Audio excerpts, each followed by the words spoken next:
Hello, people.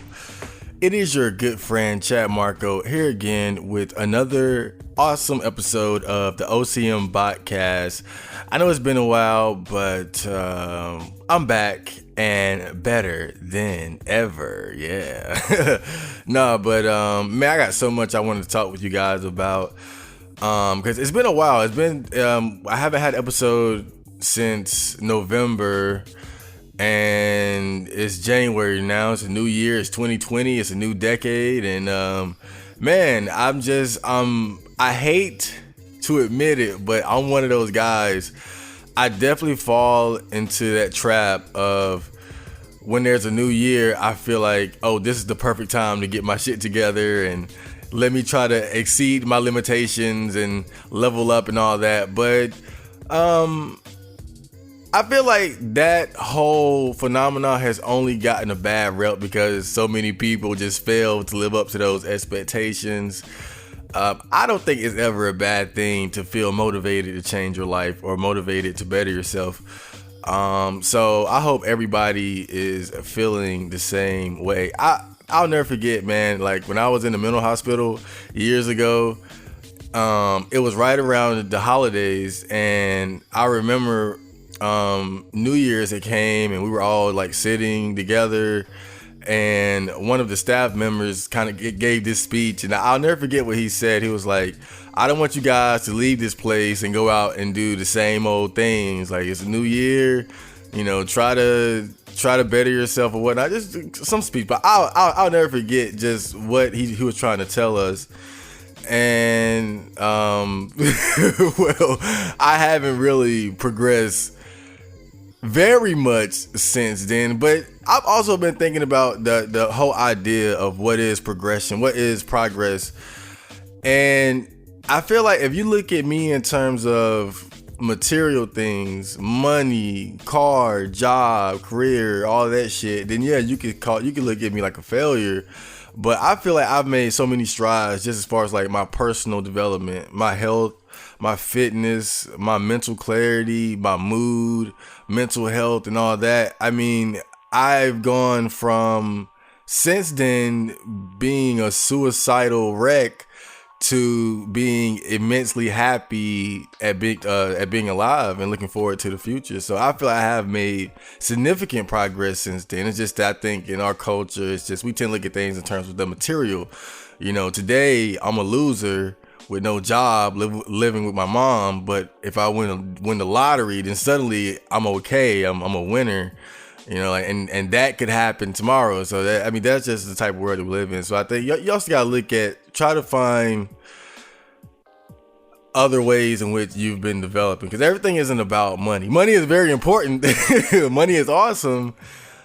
Structure, stability, mobility, being capable of navigating through society and all that, but I feel like there's still more to life than that. So I just wanted to say Happy New Year's, guys, and this year I'm going to try to do my very, very, very best to provide a lot of music as well as other types of entertainment for you guys, and even motivation, educational things as well. So we're just taking this whole channel and the Chad Marco brand to the next level. Also, I want to talk about No-Fap November, because remember last time I did an episode, I think it was, wasn't it? It was early. No, it was the interview with a robot episode, and before that, it was a No Nut November episode where I talked about No Nut November. I fucking failed No-Fap November. And the worst thing about it was I failed on the last day. I failed on, what was it, November 30th or 31st? I failed on the last day. And it was funny because the whole time leading up to it, I remember just thinking like, this is too easy. This is way too easy. I'm prepared for this. I've trained for this. I'm so ready. What could go wrong? And what got me was right before December, I had it in my head, like, man, because even though I was doing, Fap, I was still downloading a lot of porn. And I had it in my head that, okay, on December 1st, I'm just going to start Destroy Dick December. Hold up, my alarm went off. Yeah, I had it in my head, like, I'm going to masturbate to all this porn, and I'm going to do this, and I was planning on like breaking my like records and shit, dude. I was like, I'm gonna fap like 24 times in one day, just all this nonsense. And I feel like that's kind of what got me. Like on that last day, it was like the perfect day to begin. It was like, cause I was pretty much home alone and all that, so it was like, man, this is the perfect day to just begin Destroy. Like, it's the last day of No-Fap November, but it's the first day. It could be the first day of Destroy Dick. It was like literally hours. I failed hours before December. It was so stupid. And also, I think I underestimated how disappointed I would be in myself if I didn't make it all the way. I started making excuses like, well, I pretty much did it and I'm almost there. What's the difference? But I still felt disappointed in myself. I remember, man, when I came, I still felt disappointed in myself. It was not worth it at all. I mean, but I feel like I still have to give myself credit because it's still 29 days. That's pretty awesome. And really on top of that, to be honest, technically, I know I failed No-Fap November, but the thing is, I actually started on October 31st, Halloween. So if you add that day in with November, I technically endured the same amount of time as everyone else. It's just that I started early and failed like a day before December. So it wasn't that, but still, like, even like that, man, it wasn't enough. There is no excuse. Like, it's called No-Fap November, not No-Fap October 31st and November. So I was really disappointed in myself about that. But I'm glad that I was. I'm glad that I was disappointed in myself because I think it's more about just the fact that my whole life I've half-assed so many things and come up short so many times, and it made me realize, man, almost it's not enough for me. It's not enough unless I give it my very all. Anytime that I say, you know what, fuck it, I quit, that's gonna hurt. That's gonna be bad. So I feel like it was but at the same time, it was also, it let me know, man, that I really made progress as far as dealing with my habit of masturbating to porn and how out of control it got. And I feel like last year, if nothing else, really was me getting that under control. I mean, I can honestly say now, like, I feel comfortable with the amount of time that I spend touching my dick and looking at porn. I mean, again, I'm not someone that's trying to never masturbate again, never look at pornography again. That's not my goal. It's just that I felt like it was one of those things that got out of control and I needed to kind of wrap it up. And I feel like last year, as far as I feel like last year I achieved something close to the balance that I want to have as far as masturbating, you know, because I do have a sex drive. I am a sexual being and I have to deal with those urges, but I feel like I have to deal with them in the most optimal way possible. And sitting around masturbating for hours every day is just not good. That doesn't work for me. It's a time sink, and I am one of those people that does believe that we lose some of our masculine essence when we indulge in sexual activity. I do believe like we lose our edge.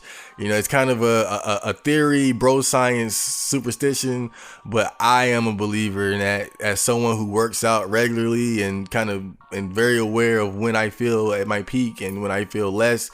I definitely believe in that. So that was just one of the major successes of last year. I feel like the year before last, the best thing about it was I got Friender. Last year was I got my fapping habits under control. So that's cool. And I know some people were talking about doing No-Fap 2020. Immediately I knew, like, fuck that. That's I'm not even gonna embarrass myself and try that. But I'm just going to continue along with just not masturbating to porn as much. I mean, even like honestly, I just masturbated like a couple hours ago. But even then, I remember I was sitting there like with my dick in my hand, and it's like I'm going through all the fantasies and fetishes that I can, almost like a television, like in my mind. I'm going through like, what do I want to fantasize about? And I just remember, man, like I was like, all this shit is stupid. Like all this shit in my head, all this bullshit in my head. Like, what is this? And you know, I still finished the deed, but it's like, man, I swear, it's like more and more as I get older, I feel like sex is just so unimportant to me. It's like I'm becoming more and more disillusioned with sex. And I want less and less to do with it, to be honest. And it's kind of, on one hand, it's kind of cool because that's, you know, it's better than being a forever alone crying bitch boy type. But at the same time, I can't help but feel like kind of weirded out by myself. Like, what's wrong with me? Like, everybody else is so concerned with fucking and being in a relationship and shit. And I'm not saying like I don't get that feel with no girlfriend or I don't get urges, but it's like alongside those urges, there's like this understanding that it's not gonna make me happy. Even if I get there, it might give me some fleeting happiness, but it's not gonna just solve all my problems. Like, there's so much more that I need to deal with, so much more that I need to accomplish than putting my dick in a hole. And it's like, the more I realize that, the easier it becomes to I guess be a single virgin. But it's weird. Like, I can't help is something wrong with my brain? Am I fucked up? But it is what it is, man. These days I don't really care as much, and that's cool. Yeah, I just want to chop it up with you guys, just kind of give you a catch up. Oh, and also I want to talk about because as you guys know, I've gotten donations and I made money from YouTube and all that shit. So I was like, oh, again, remember I talked about taking the channel to the next level, and I was thinking about getting a camera so I could do music videos, but I decided to put that off for something much more important. I bought a capture card so I could stream myself play video games. If you've been paying attention to my channel the last couple of days, you might have seen one of my test streams where I was playing like Final Fantasy VII or something. But this was just something that I always wanted to do. I always wanted to stream myself playing video games and do like walkthroughs with commentary and all that. That's always been a dream of mine. So I was like, you know what? That's a step that I'm going to take in the beginning of the year. I'm going to buy a capture card and I'm just going to make that happen. And I haven't quite gotten streaming down pat, but at the very least I can record myself play video games pretty smoothly with commentary and upload it. So yeah, that's what I've been working on this weekend. And I decided, because I don't want my channel to be just too jammed up with different shit. You know, I want to keep like at the core of my channel, I want it to be the music, the podcast, and just random shit every now and then, you know, like the Friender videos or just something funny, but not like, but primarily this channel is the music and the podcast. I know that's what most of you guys are here for. So I decided to make a separate channel for my gaming adventures. And if you're interested, the channel is called Super Chad Marco Gaming. And so far, I've uploaded 2 videos. I'm doing a Resident Evil HD remaster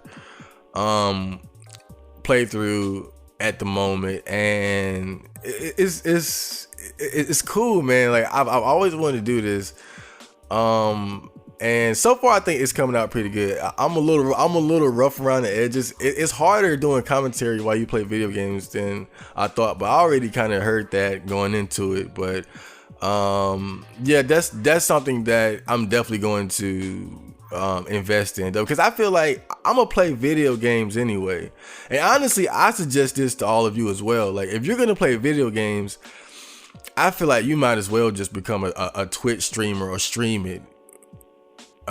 Because you think about it, you go like just why not? You really don't have anything to lose. I mean, you're probably not going to become the next PewDiePie or Ninja or anything like that, but you might get a small following. You might get enough of a following so that you can start a Patreon. People might like your personality. You might get, I guess, what they got, the currency on Twitch is like bits or just whatever. And it just, you never know where it could go. And I just feel like there's really no reason not to. I got a younger friend. I always tell him, man, like, you need to, like, you play video games, Call of Duty, all this shit. You ought to just stream that shit. Like, you ought to get a capture card and all that and stream it, share your personality with the world, and just do it. Because it's like everybody else is doing it. And I know it's way oversaturated now, but I still, it's just like, why? It takes literally nothing. Like, you're going to do it anyway. And it also forces you to kind of stay focused and be interesting while you play your video game. So I think it's just cool. So that's why I want to do that. So just if you're interested in that, you can find the channel. I'm gonna put links in the description box and promote the channel as I work on it. But just a little gaming channel for you guys. Just more content as well. So I think that's about it. But next, after this whole capture card bullshit, next I'm gonna get a video camera so I can start doing videos. So that's the next goal. That's the next goal right there. All right, so what's this episode called? This episode is called Robot Music 9002. Now, for today's episode, it's gonna be a real chill episode, cause also, oh man, I forgot to talk about it. So it's so much to talk about. I haven't even gotten to the news yet, but it's so much to talk about. But I'm sure you guys know I put out the Robot Music 9002 mixtape. Finally, after all these fucking years, finally came out. And hopefully the next one, honestly, like, I'm gonna really try my best to get it out by the summer. I'm gonna really try to grind it out. I haven't been working as hard on music as I should be. You know, it's like I got this talent, but I haven't been really taking it to the max. And it's like, that's my goal for this year, is to really push it to the next level and really see what I can get out of my throat, my voice. Yeah.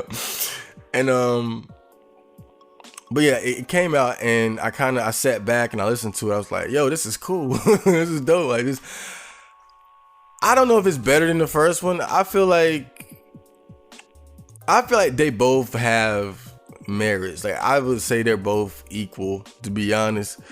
I mean, I feel like it, like, the first one, like, Life is Neat is worth, like, that one song is worth like 5 songs off of the new mixtape. But I feel like the new mixtape, obviously it has more, just a few more songs. And I feel like also I've grown as an artist, so songs are better quality and stuff like that. But man, the first one has just got some classics, man. That Feel With No Girlfriend, Life Is Need, and all that. But Night Walk, but this one is really good too. This one is good as well. Dare I say great. And I was listening to it like, yo, I'm proud of it. I'm proud of what I put together. I want to thank everybody for supporting me, and the guy who did the cover, and all that shit. I did tweak the cover a little bit though. Like, I drained the color from the cover because I was putting like, once I figured out which cover you guys wanted, I put it in Lunapic and I started putting these filters over it just to kind of, give it some spice.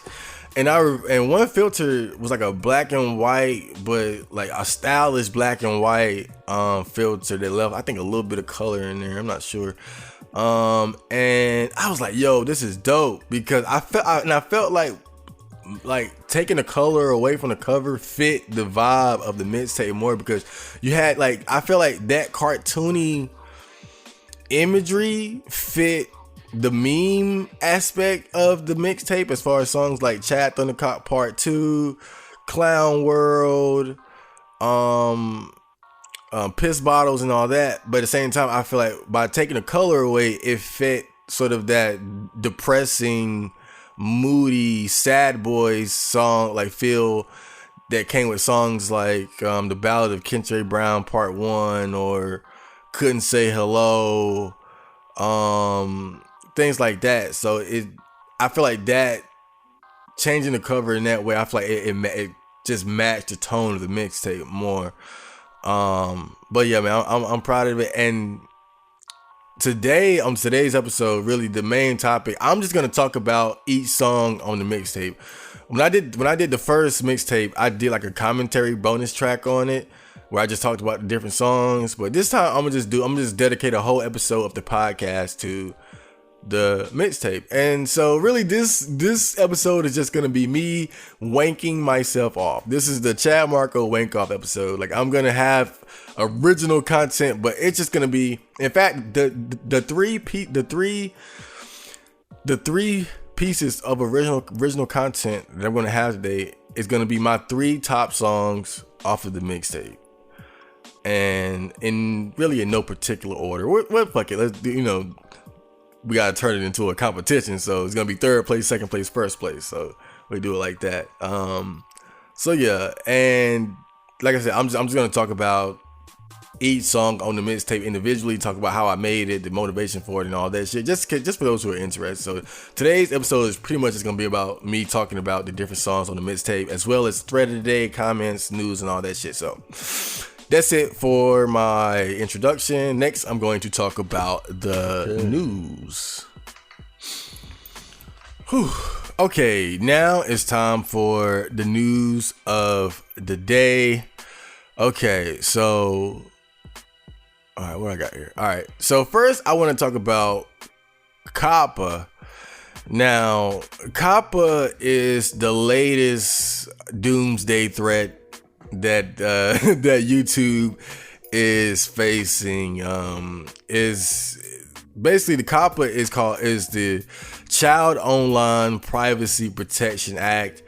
It was created in 1998, and it was made with the purpose of protecting children from having their data collected while online.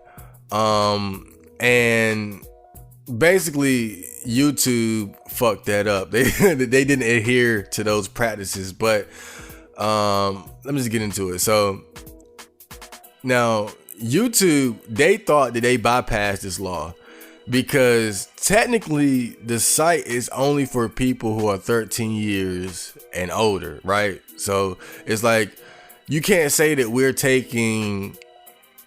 collecting data from children when this site isn't even for children to begin with.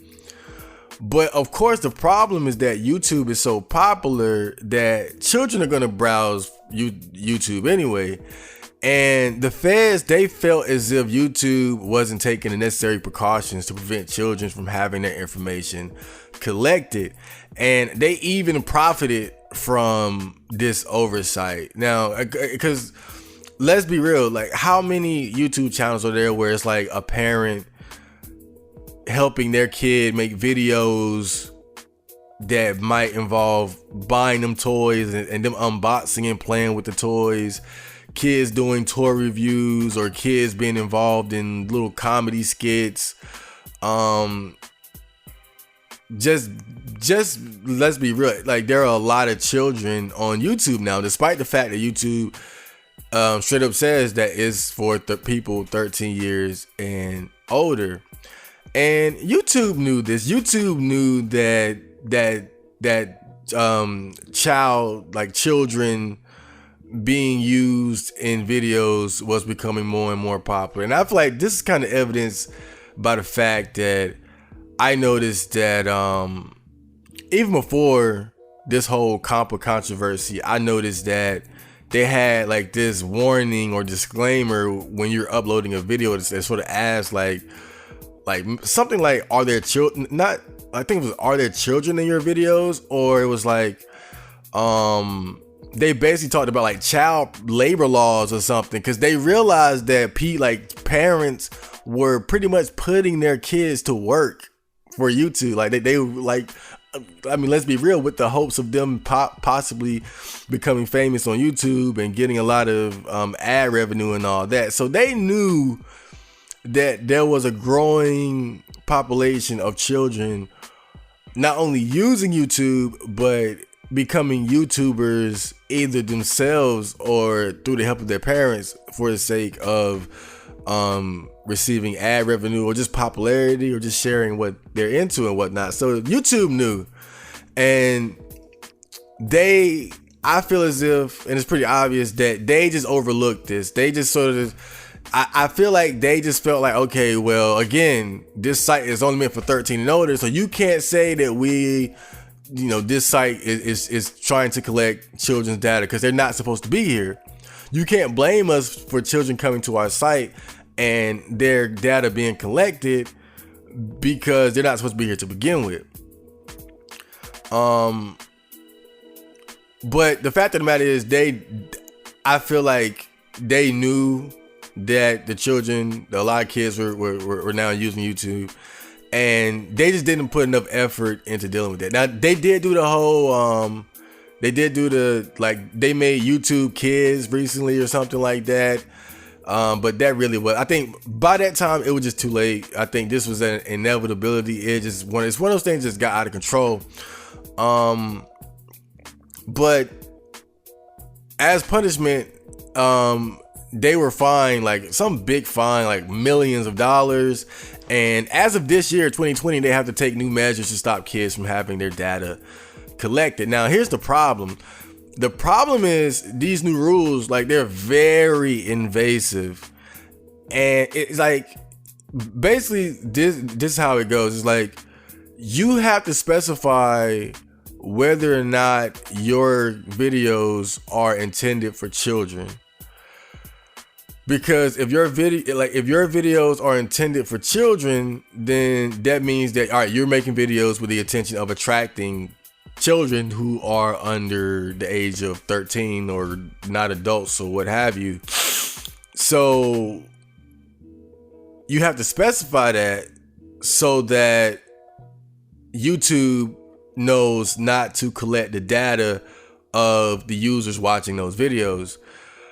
But what makes it worse is that those videos, if they're intended for children, then they can't, you can't use certain features. Like, there can't be any comments below the videos. I believe you can't put the videos in a playlist. It's several different things. It's just basically it kind of just ruins what YouTube is. Like, if a video is deemed for children, then the amount of features that it loses is basically, it's not even YouTube anymore. It's something totally different and not fun at all. And furthermore, it's like, okay, the criteria for what makes a video for children or not is kind of vague as well, because just like they say things like, does your video have cartoon characters, like bright colors, certain songs that might appeal to children, or certain words used that might appeal, like it really just it's very vague. Like anything that could be even minutely attached to like childlike behavior or child interest can be flagged as, okay, this video is for children. And obviously this is a problem because we are in the man-child era. We got, I mean, let's face it, we got so many guys who are into things like Legos and toys, video games. I mean, how many guys online, like how many adults are there? They're just, their whole channel is about playing video games and stuff. I mean, just off the top of my head, I think it's someone like Maximilian who plays fighting games and all that shit. His whole channel is based around video games, which is still, in popular opinion, that's something for kids, So I think a lot of guys are sort of afraid now because it's like, okay, I'm an adult and my videos pertain to video games or anime or cartoons or toys, but I'm not making these specifically for children. I'm making these for like maybe teenagers and young adults who are into the same thing as me. I'm not making these with the intent, okay, I want these 10-year-olds to look at my videos and get ad revenue from them. That's not the intention, but that's a possibility that, okay, you made this video about Legos, so now this 10-year-old's gonna click on it, and so technically you didn't label your video as for children, so it's your video is responsible for their data being collected. Now you're responsible. And that's pretty much why people are upset with YouTube, is that they've sort of shit like now it's like, instead of YouTube taking the blame, they're like, okay, all the content creators, you have to be responsible for labeling your videos as for children or not. And if you fuck up, if you say, like, if you upload a video and say it's not for children, but the FCC, I forgot exactly what it is. If they say, okay, well, it actually is something that appeals to children, then they are allowed to fine you, I believe, up to like $40,000 or thousands of dollars or some shit like that. So this whole thing just, it's really stirred up a shitstorm on YouTube late last year.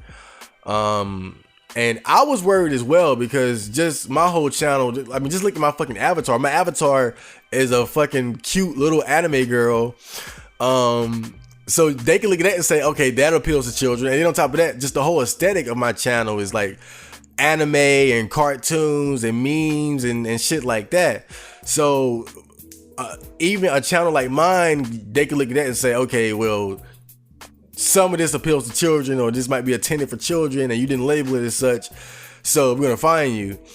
And really, nobody wants to label their videos as for children because of just all the features that you lose. Like, you can't even comment. Like, if you have a video and you label it as for children, then no funny comments, no up likes and all that, no feedback. I mean, just that's the type of shit that I'm talking about. That's what makes it so annoying. But I mean, really, it got serious to the point people were talking about getting lawyers and all that shit. But I decided, you know what, I'm gonna just sit back. I'm gonna just keep doing what I've been doing, and whatever happens, unless I see like a train coming my way. I'm just, cause you know, we've had times like this before on YouTube where it's like people were worried about new policies or whatnot just destroying the site, and it never turned out to be as bad as people thought it was. So I'm hoping this is that type of situation, but honestly, I've never seen so much concern regarding YouTube and its policies. But I gotta say, 13 days into 2020, and so far there really hasn't been any type of explosions or fallout from it. But it's still early, so I think we'll probably know by the end of the year how bad this is gonna get. But obviously, okay, YouTube fucked up. You know, they could have at least put in a concentrated effort to say, you know what, we're realizing that there are a lot of children using our site. We need to speak.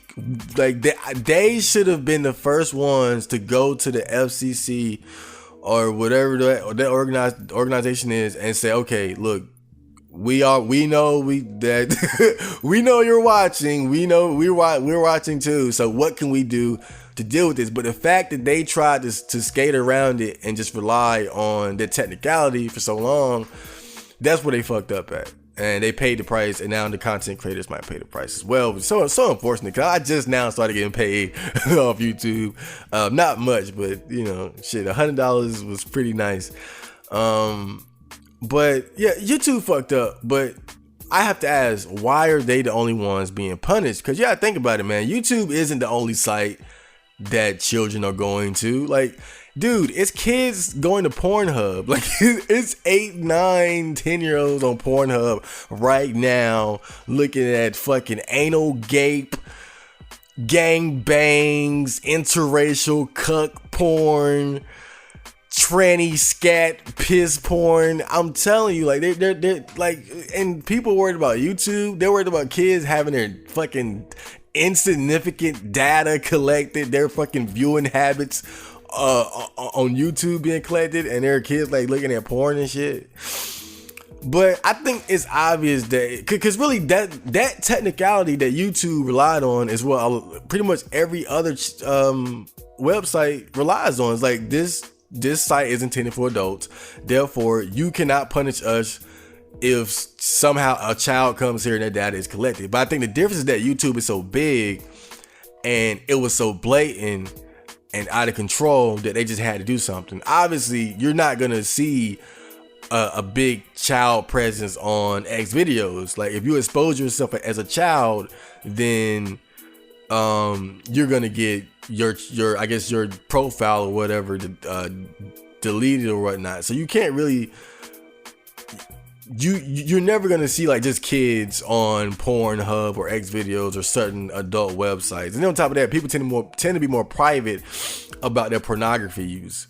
So you don't have to worry about that. But on YouTube, like the kids, they really just had no reason to hide, or in fact, you had, of course, like I said earlier, children with their own whole YouTube channels and all that shit, because why not? And that's really the issue that I have, is that I know YouTube was trying to hide behind that technicality, but a technicality is a fucking technicality. The site is not intended for children the same way Pornhub is intended for children. So how can you punish them when a kid goes there and has their viewing habits or whatnot data collected? That's all I'm saying. Then on top of that, people are also talking about like conspiracies and all that shit. Like, and I'm not gonna rule this out. I'm not gonna rule this out at all. But but this is one of the conspiracies that I heard and that I kind of feel like might have some weight to it. But like basically saying that the government is upset that people can make money just pretty much living their lives and sharing it online.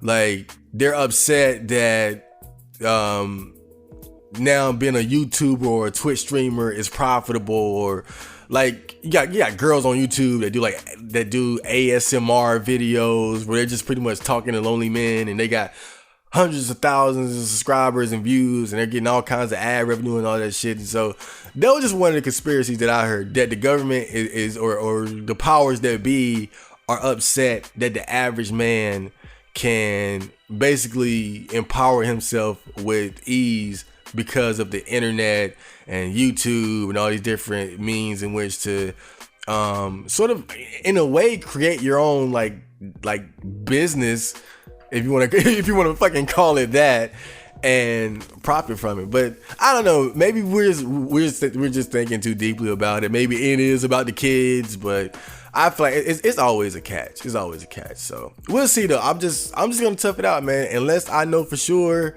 that the fans are gonna be knocking on my door because I did a fucking Trigun review and didn't label it as for kids. Then I'm just gonna fucking keep doing what I've been doing. So next, gonna talk about, oh man, this was a tragic event here. Now this is the end of the Juice WRLD.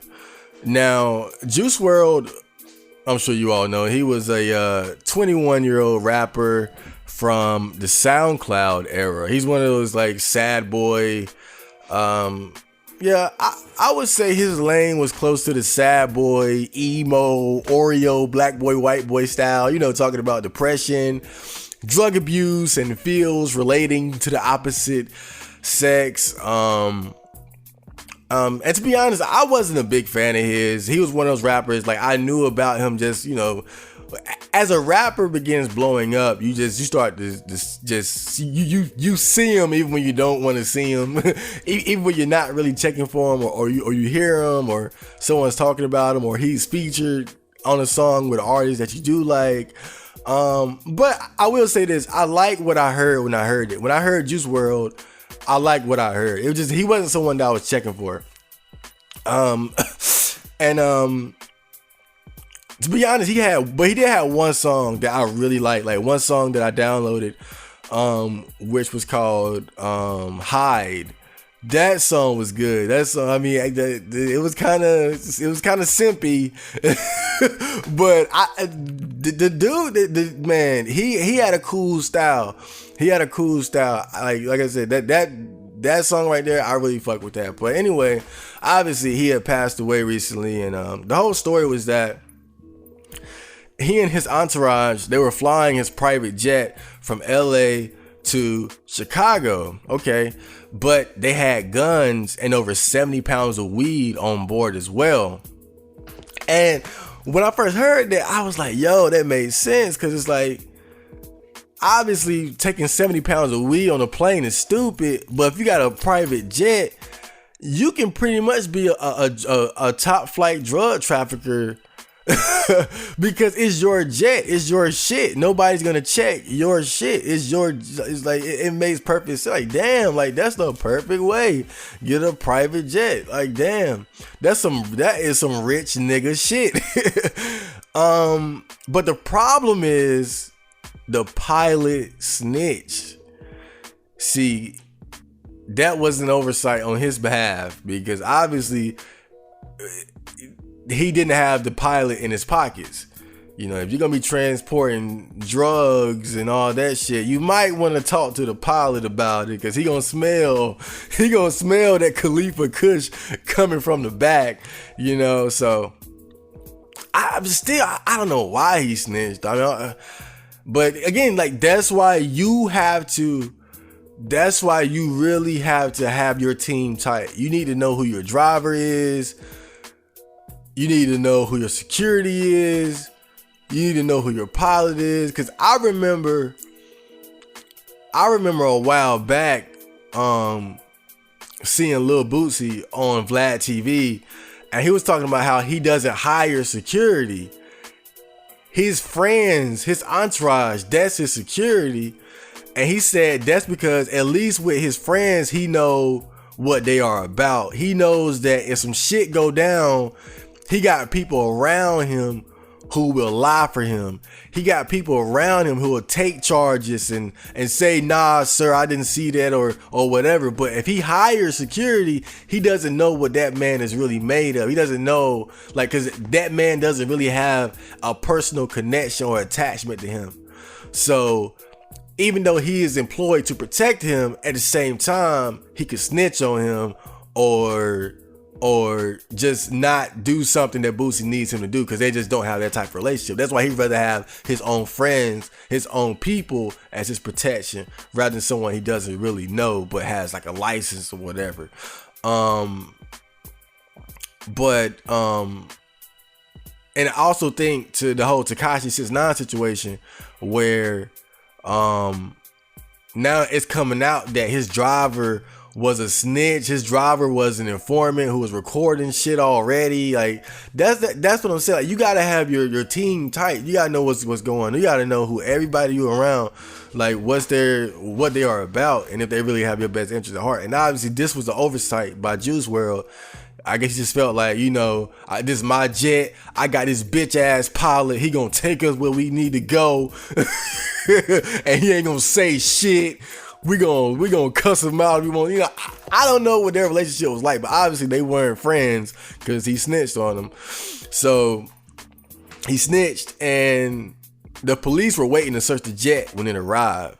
Now, what people speculate is that Juice WRLD was afraid that the cops would find pills on him and charge him with drug possession or even distributing. Oh, my alarm there. Okay, so he decided to swallow the pills in an attempt to lessen the trouble that he was already in.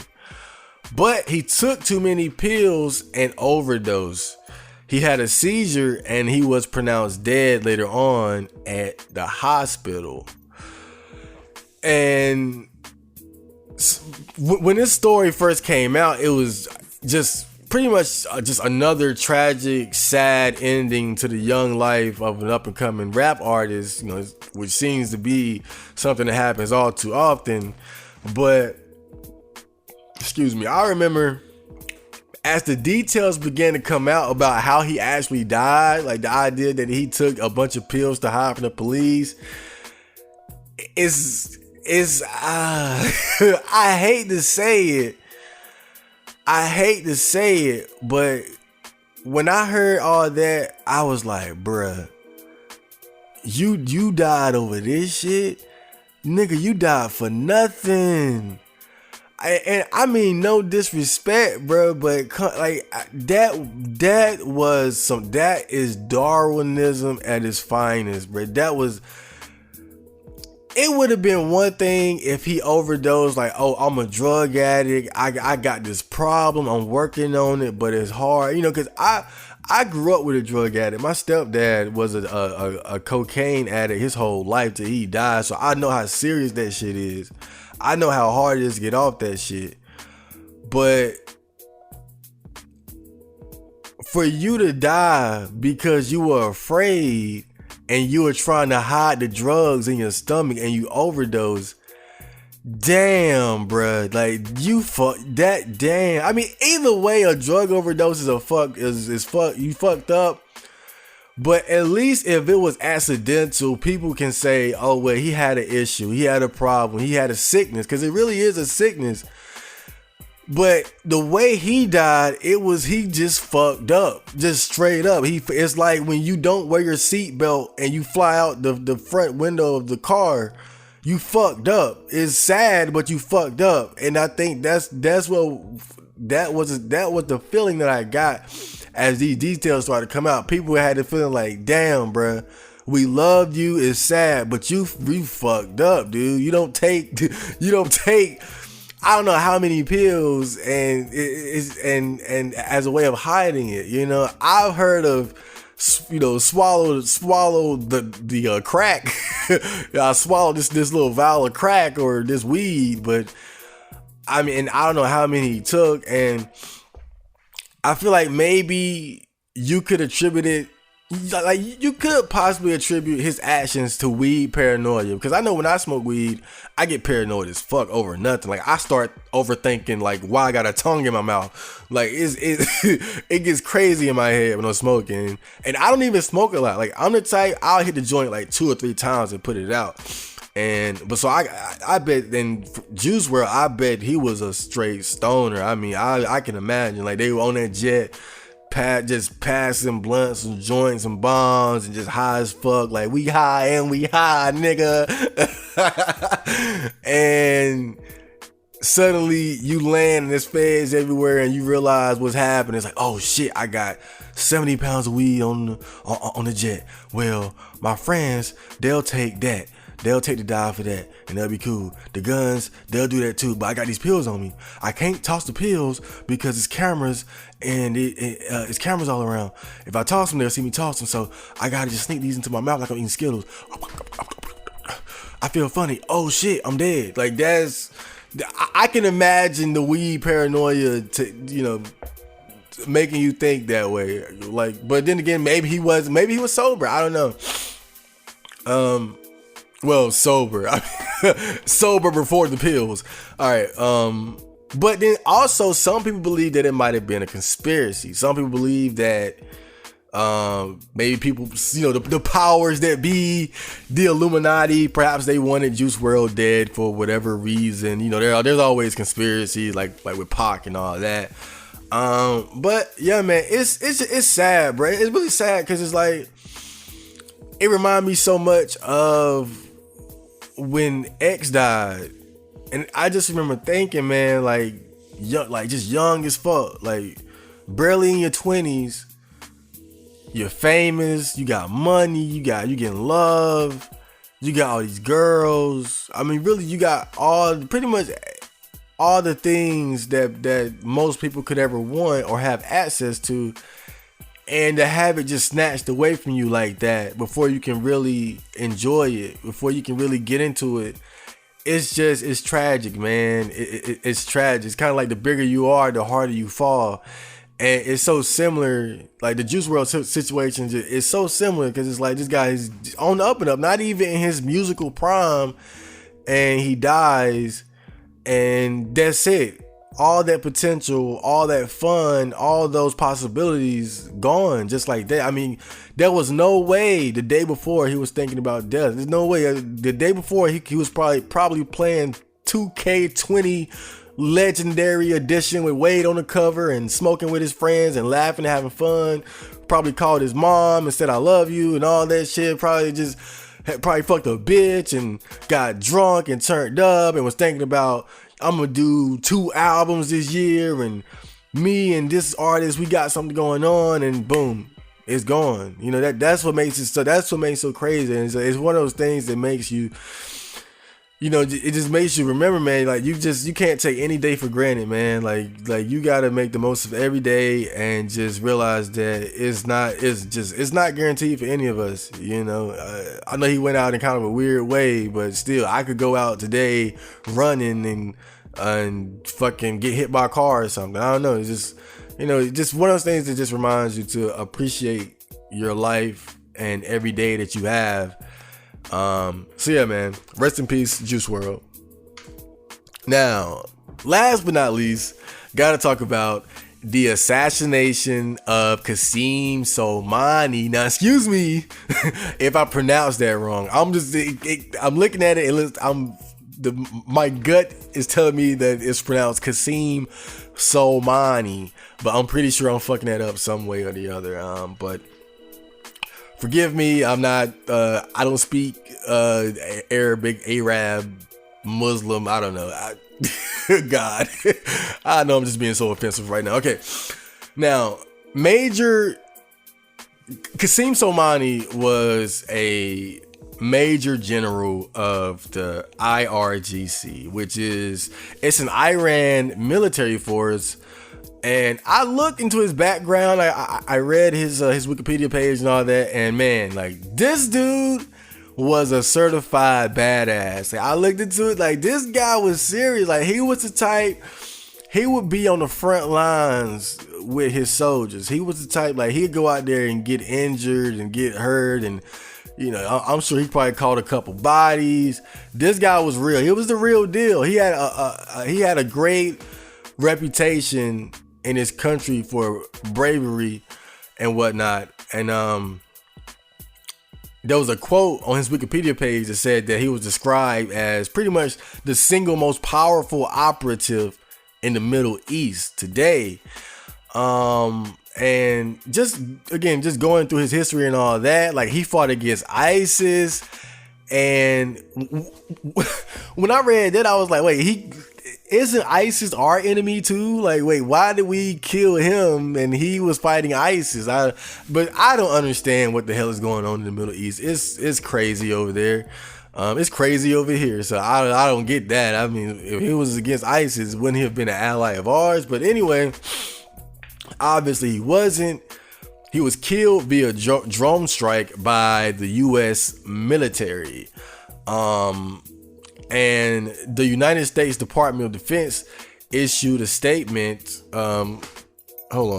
Issued a statement that said the U.S. strike was carried out at the direction of the president, and asserted that Soleimani had been planning further attacks on American diplomats and military personnel, and had approved the attacks on the American embassy in Baghdad in response to U.S. airstrikes in Iraq and Syria on the 29th of December 2019, and that the strike was meant to deter future attacks. I snatched that right from Wikipedia.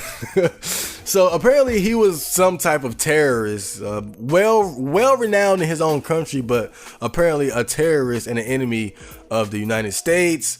So that's why Donald Trump pressed a button and blew his ass up. Now, of course, there have been all kinds of backlash ever since.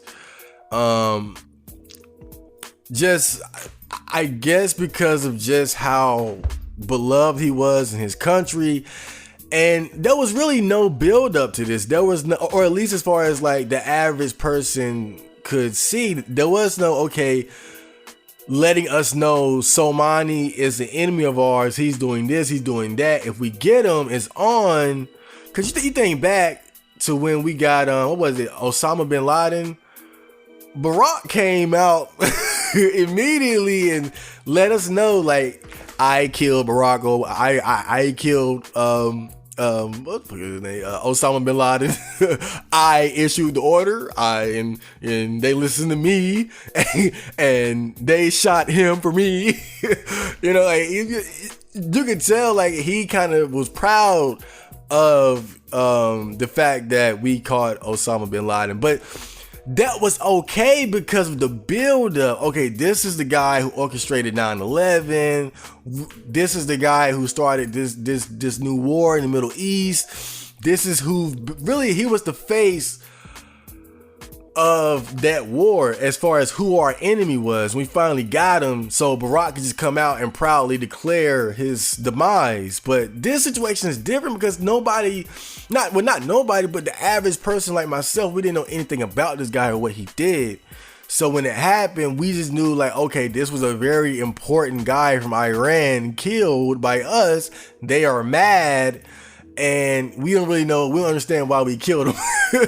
So people started thinking like this could start a war, and not just another war in the Middle East, but a world war. I mean, that's how beloved this guy was in his own country. I mean, he might have been a terrorist to us, but to them, they looking at Trump like he's a terrorist, or us like we're the terrorist, like we're the fucking crazy guys in another country or something. You know, it's all a matter of perspective sometimes, and that's why that could have potentially started a war. And then afterwards, like there was this, I believe there was an American military base that was attacked, but no one was injured.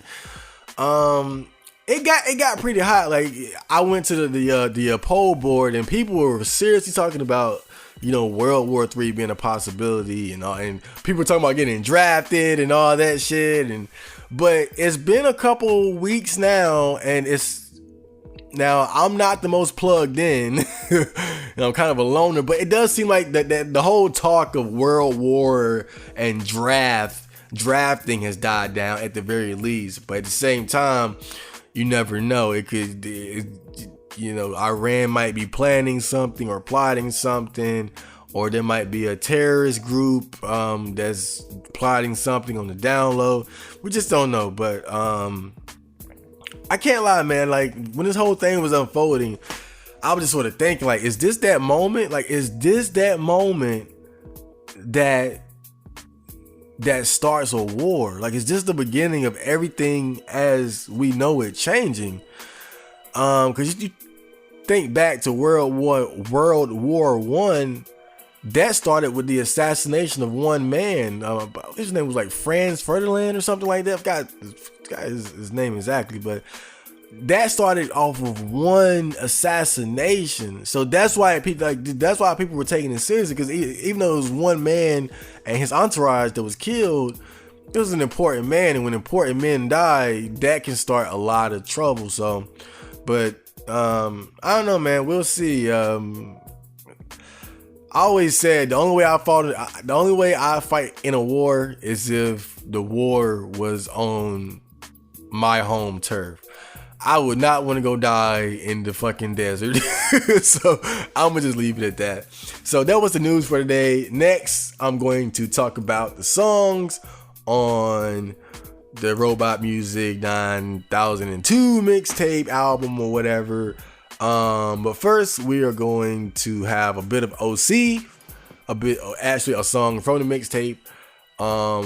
And this is one of the top 3 that I like from the mixtape, so check it out. And then I'm gonna actually talk about the songs and all that shit. So yeah.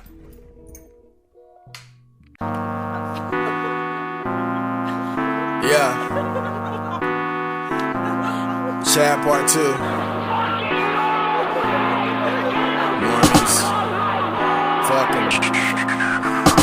Chad saw Stacy and approached no hesitation. You could only talk to her in your imagination. Chad gets a number and he fucks her on the first date. You buy her dinner, then you drop her off at her place. Chad made her toss a little salad. You let her use the car and now she's running up the mileage. Chad pulls her hair while she's screaming, "Fuck me, daddy." You date single moms and pretend that you're the daddy. Cup smoking fatties, had her popping natties. You're on social media just begging her to add me. Chad smacked her ass by her dad, don't give a fuck, bro. Nah, you can't even make it through the front door. You listen all night while she's crying on the phone. Chad calls her bitch, then she's hopping on his bone. You're so in love, you think about it every day. But Chad knocked her up and then he ran away. Damn, you bought her chocolates on Valentine's Day. Sweet. Chad took her to the movies, then he made her pay. Damn, you stole her panties so you could masturbate. What? Chad takes all the money that she makes on Chatterbait. Whoa. You're supportive, a really good friend. Yeah. Chad's in the throat with his nuts on her chin. You try to forget her, but you can't seem to fight it. No. Chad had a threesome with your mom and your one-nightists. Wow. Party cited, no, you're not invited. Chad has a paper due, but he gets her to write it. Damn. She needs a loan, better find an ATM. Chad takes her home for a little ATM. Damn. You listen all night while she's crying on the phone. Chad calls her bitch, then she's hopping on his bone. You're so in love, you think about it every day. But Chad knocked her up and then he ran away. Damn.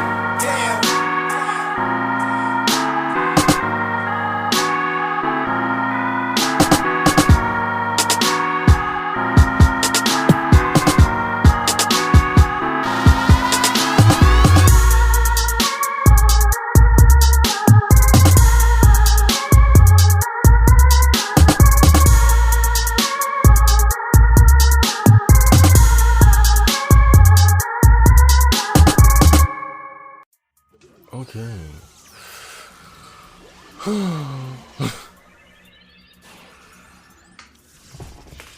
Okay, so now I'm just gonna talk about the Robot Music Volume 9002 mixtape and its tracks and all that good shit. So let's get right into it, shall we? Okay, now the first track was the 9002 intro, and this the funny thing is the intro was the last song that I completed. And I talked about this before, but I felt immense pressure to live up to the intro of the first mixtape, because that was just perfect. The way I came in, those first 4 bars, oh man, we are not misfits, we are not criminals, lazy otakus and something otakus, millennials. It was good. It was some dope shit. That shit was awesome, and the hook was so catchy and the beat was perfect. I felt so much pressure to live up to it. I feel like it was a good intro, it was solid, but I still got to give it up to the intro to the first one. That one was just it was just a time and place thing, man. And I remember I was watching a documentary about DJ Quick, and he was talking about one of his most iconic songs, and he talked about how he wrote it, and he was like, he wrote the first 2 or 3 bars or something, and that was it. Like, he knew off the first 4 bars, he knew, I got it. Like, that's it, right? That's all I need, and I'm just go from there. And that's how I felt when I made the first one. When I made that first intro, the first lines, I was like, it's done. I got everything I need. Everything I say after that is irrelevant. But this one, I feel like it was decent. I think the beat was very good. I wanted to give the beat like a very robotic, mechanical feel, and I feel like I accomplished that. I did some shout outs in the beginning. And again, just as far as like the lyrics, I just want to talk about just random like robot, outcast, weirdo field shit. Just kind of similar to the first intro, the intro from the first mixtape. But I'll probably go in a different direction for the next one. So yeah, it was pretty much the last song that I did. But I'd say it's a serviceable intro. It's alright. Now, track number 2, Couldn't Say Hello. Now, in my opinion, this is the best song on the mixtape, on the album. And I've learned from listening to many albums, the most typical thing to do is you have your intro and then you put the best song. It's intro, then best song. And man, this song, out of all the songs I've ever made, this is probably my favorite one. To be honest, Couldn't Say Hello is probably my favorite song because it's just everything about it. It's just perfect to me. Everything about it just flows. It's got it's a song that's about something. It's about the phenomena of approach anxiety and men being afraid to approach and talk to women.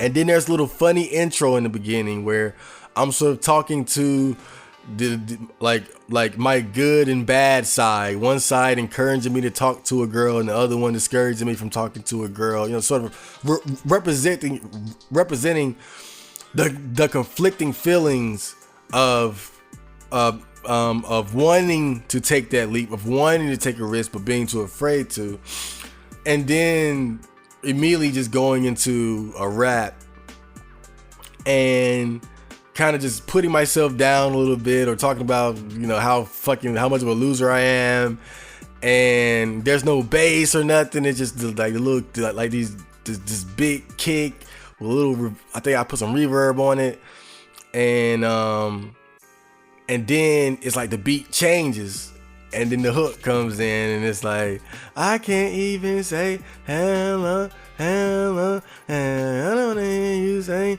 And that's just like building up. That's building up to the actual song. Like that, everything before that was just a tease.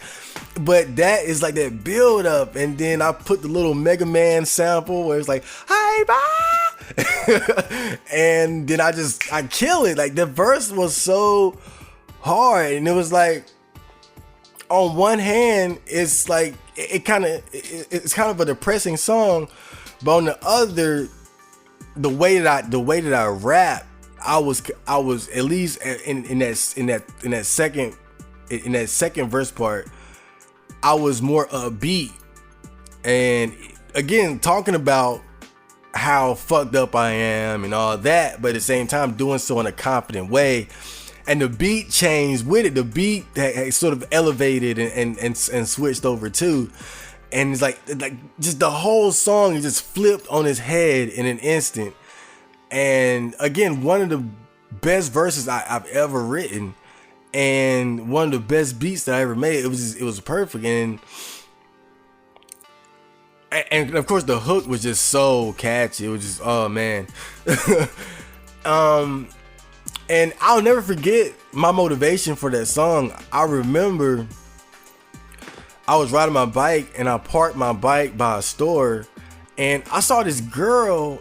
It looked like she was about, like, I was walking her way and she was standing in front of a store, but it looked like she wanted to go in, but she was sort of hesitating. Like it seemed like she was like just dawdling in front of the store, like wanting to go in, but she didn't go in. And the thought kind of crossed my mind, like maybe she saw me and she wants me to go talk to her, or she wants me to kind of run into her. It looked like she was about to go in, then she saw me and she just kind of stopped and was just kind of just looking weird.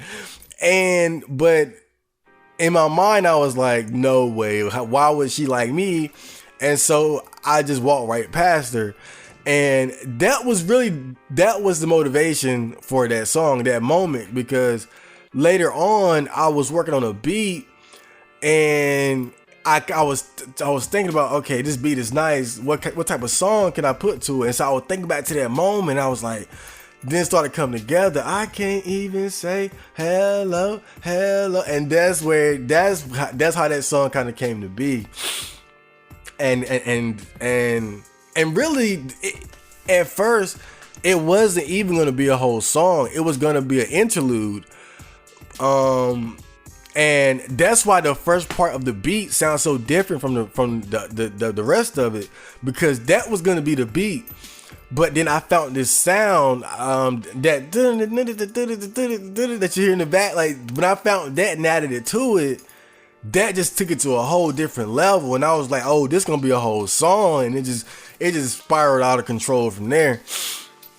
And yeah, it was just, I had fun recording it. I knew, like, man, even while I was recording, I knew like it was a special song. And to this day, it's like it's my favorite song that I've made. I consider that the crown jewel of the mixtape for sure.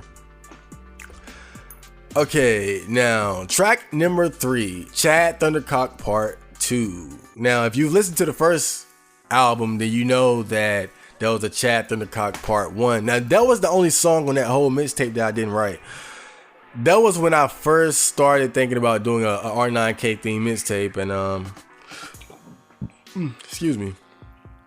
And there was this and we always had those threads that would say things like, "You do this, but Chad does that. You do this, but Chad does that." Basically just showing that you're a beta loser bitch and Chad is taking the girl that you like and all that type of shit.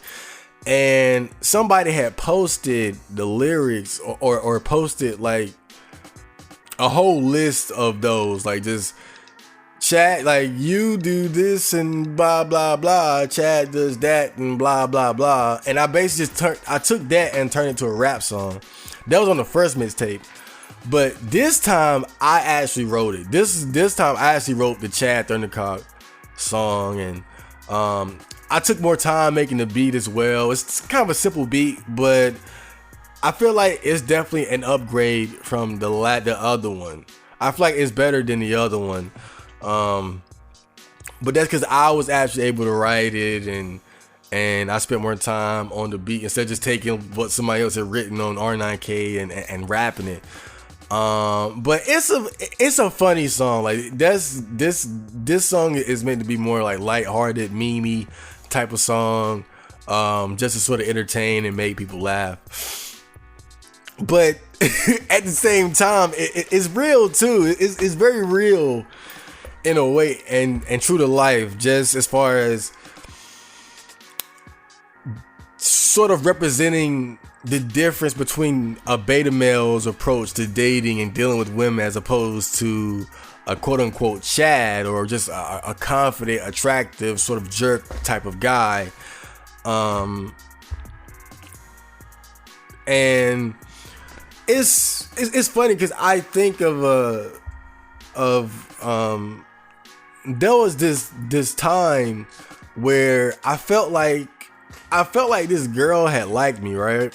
And I remember thinking in my head, like, kind of imagining life together, or how, like, what I would have to deal with to get her, right? And I'm in my head, I'm sitting here thinking like, man, like, I'm gonna have to meet her parents and do all this shit, and I'm gonna take it slow and all that. Like, I gotta be respectful.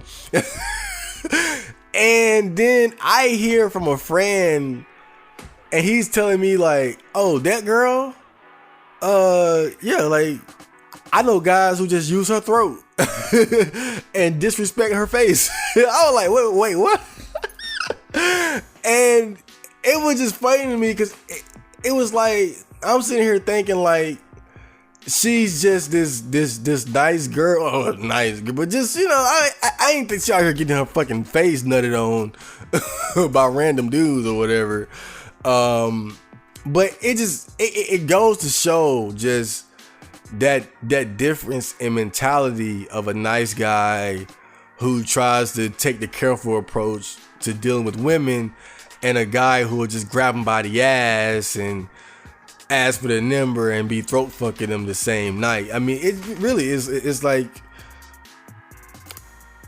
I think guys kind of have to get out of that mentality that these girls are angels walking around. Like, these girls nowadays, they doing porn star shit. Like, even the girl that works at the library, even the cute nice girl that's in the anime and video games, like, whatever you saw on Spank Bang and Pornhub, they've probably done that and more. So Yeah, it's a funny song. Track number 4, Orbit. Now, this song is obviously about the phenomena of men orbiting women for the sake of possibly one day getting a date with them, and whatnot.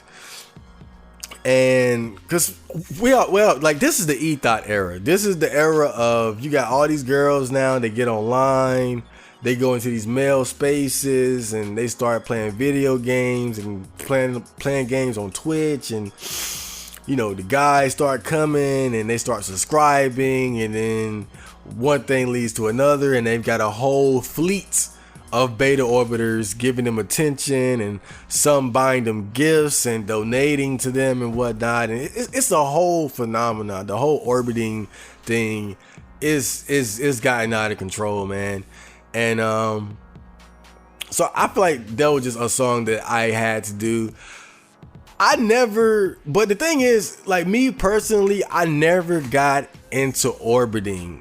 I sort of always knew that orbiting was pointless. I think the only time I ever orbited, like, I was orbiting like a trap, and that was because I kind of saw him as a friend, really, and I didn't mind giving attention to another guy. So that was probably the only time I ever really orbited in any sort of way. But I always knew better than to orbit like some fucking like a girl, because that's obviously just never gonna work, because they just have way too many options. They get way too much attention.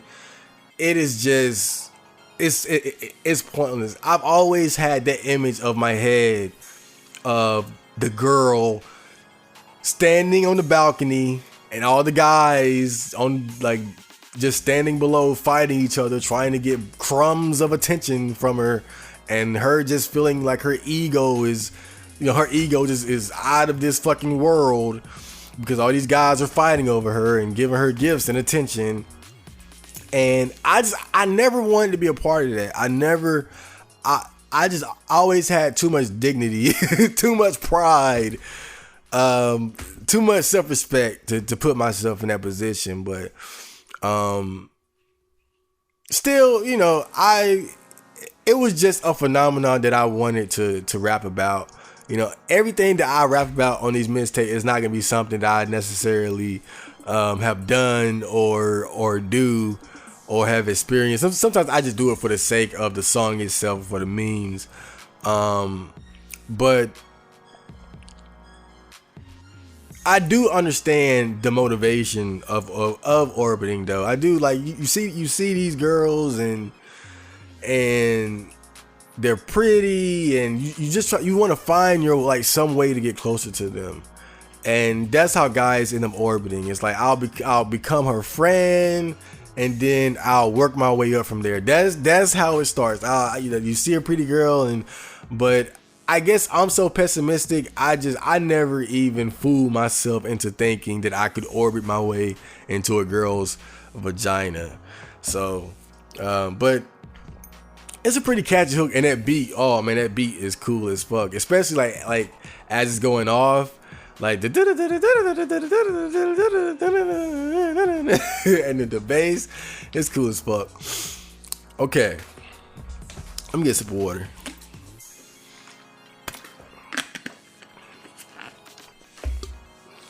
Now, track number 5, Rejection Skit. Now, like the last one, the last mixtape, I wanted to put just a couple like skits or whatever, interludes in there. So this track really isn't a big deal. It's something funny that I found online. It was this video of this guy. He was trying to talk. He asked his girl for her number. So she pulled out her phone, of course, and decided to start recording him. And basically just recorded him embarrassing himself, try to ask her out, and it was just so awkward. That video is funny as fuck though, because the guy is just like this. He looks homeless. He looks like this homeless autistic black dude, and the girl, she sounds she's I don't know, you never see her face, but she sounds like she might be attractive. She has an attractive voice, so I just assumed that she was cute, or at least like a 7 or a 6 or something like that. And just, man, like she straight up told him, like, you thought you can get my number? Who told you can get my number? No, baby. It was just crazy, man. So I said, let me just throw it on the mixtape. Now, track number 6, I Love to Cry. I feel like this is one of the better songs on the mixtape. Really, it's one of the songs that one of the last songs that I made and just kind of put on the mixtape at the last minute. And the whole concept of the song is just, cause you know, sad boy rap is in now. It's a thing. So all of us crying, bitch made niggas, we always talking about our feelings now. But what I realize is, and what I've experienced is that those times in my life, and I've talked about this before, but whenever I had that time where I would just break down and cry, like those moments were never like really bad. Like those moments were really like moments of like rebirth and rejuvenation. Like it was like a moment of forgiveness for myself, and I could move on from like some type of trauma or mistake that I made.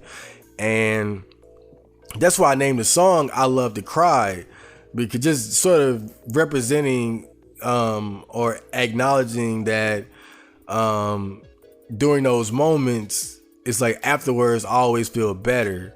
It's like I'm crying, but I know afterwards, like it's sort of a new beginning. And that's really what that song is about. Really just a solid sad boy track. Dope lyrics, got a nice hook, and I like the part where it's like, boy should never cry, fuck it, I'ma cry. Boy should never cry, fuck it, I'ma cry. The hook was different at first though. I recorded it. I spent hours editing it, trying to make it sound right, and it just didn't sound right. So I had to redo the hook, and it turned out better than the last one. At least I think that was how it happened. It might have been Clown World where I had to do that. I think like 3 songs where I had to go back and do the hook again. But yeah, I always got to make sure I got a good hook, and solid beat all around. It's a good song. Now, track number 7, Cashier Girl. Now, being a loser, neat, isolated, loner, weirdo, outcast type dude, I don't really get to see a lot of women. I don't get to see a lot of girls in my life, in my day-to-day life. Really, the only time I see women or interact with women, honestly, the only women that I really interact with that aren't family members are pretty much cashiers. That's really the only time I ever really interact with women. You know, a couple of exceptions here and there, but cashiers have been my primary source of female interaction for pretty much my entire adult life. And I can vividly remember almost every QT cashier that I've ever interacted with, and 95% of the time our interactions were purely formal, but every now and then there was a time where we actually might have had a bit of a conversation or something that was just more than just, you know, oh, I'm putting my shit on the table for you to scan. Hello, bye. Like, I can remember one time where I was buying dog food. This was like years ago when I had not Friender, but another dog. She's dead now. But I was buying dog food, and I had like a bunch of cans in my hands, and I think like some of them that fell, and then this. I would never forget this girl. I would never forget this cashier girl, because she had the fattest fucking ass. This girl had dude, I'm saying it, you hearing it, but you would never understand unless you saw it, bruh. This girl had the fattest ass I ever seen, bro. And I'm not saying like she had the biggest ass in the world, but I think proportionally, body wise, she was rare. She was a rare specimen of ass. And I mean, I'm saying like, bruh, she had a cute face. And it was like, all her fat went to her ass and her thighs. Her body was like up top, like normal, face cute, but legs and ass and thighs just fat. She had the fattest fucking oh god. Oh, but I digress. But anyway, I dropped the cans, but she came and she helped me pick them up. She came and helped me pick those cans up, and of course checked me out and all that. But I'll never forget her, man, because she was, I swear, out of all the girls I've ever seen in my life, if I could pick out one to be my girlfriend right now, it would be her. I would never forget her. That was, man, oh God, I enjoyed, I will admit, like, that was probably the one time where I intentionally went to a specific store just to see a certain girl. But look, I still had a sense of honor about myself, though. I wasn't fully gone like Kent, like Kent was, to like thinking like I'm gonna go there and like ask her out or something, because I had no hope as far as that. But what I would do is I would go there, and I always did my best to ignore her. I never, unless I absolutely had to, I never spoke to her. I never even looked at her, at least not at her face. I looked at her ass all the time, but I never looked at her face. I never wanted to make eye contact with her. And if I went there, let's say she had like she was doing a line, and maybe somebody else was doing a line. Like, even if she had the shorter line, I would go to the longer line with like the old crusty bitch cashier just so I wouldn't have to interact. It was so weird. It was like I wanted to be around her, but I didn't want to be so pathetic as to go there trying to interact with her, if that made sense. I wanted to see her, but I never forced myself upon her. I never like said, okay, I'm gonna get in her line. Like, it was so bizarre. I wanted to see her, but I went out of my way to ignore and avoid her whenever I did go in there, because I felt like it would be pathetic to actually try to talk to her and flirt with her, because she had this fat ass. And you know how black guys are, man. We love, dude. I can only imagine how many guys hit on her, bruh. I can only imagine. I mean, she had to be the talk of the town, bruh. She had to be something special.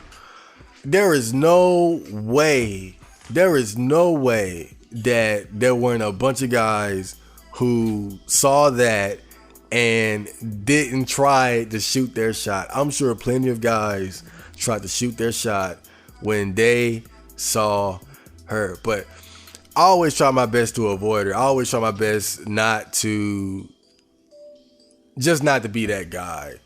But I can remember vividly, like, so many different, like, she was probably the one that stands out the most, though. She was the one that I remember more than any other ones. But kind of going on a rant. God, I could talk about her for a while. She had a fat woo boy. But she stopped working there eventually, and I haven't seen her in a while, so that whole thing is, a little over. But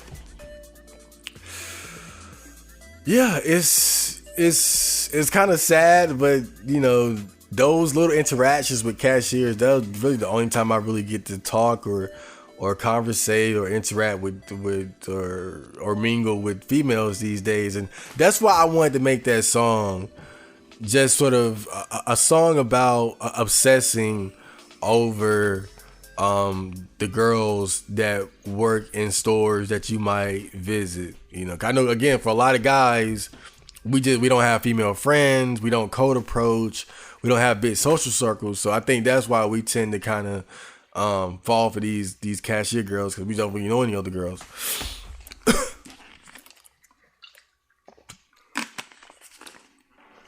Okay, track number 8, Little Black Dick. It's pretty self-explanatory. I'm very proud of this song too, by the way, just because the bars, man. I really had bars. QT, said I'm okay on my own. I was lying to myself, I need you. It was awesome, man. But this song is basically just talking about the woes of having a little dick. Cause my dick is small as fuck. Sometimes I look at my dick and I'm just like, man, what the fuck? I'll flick it or something, like this little ass dick.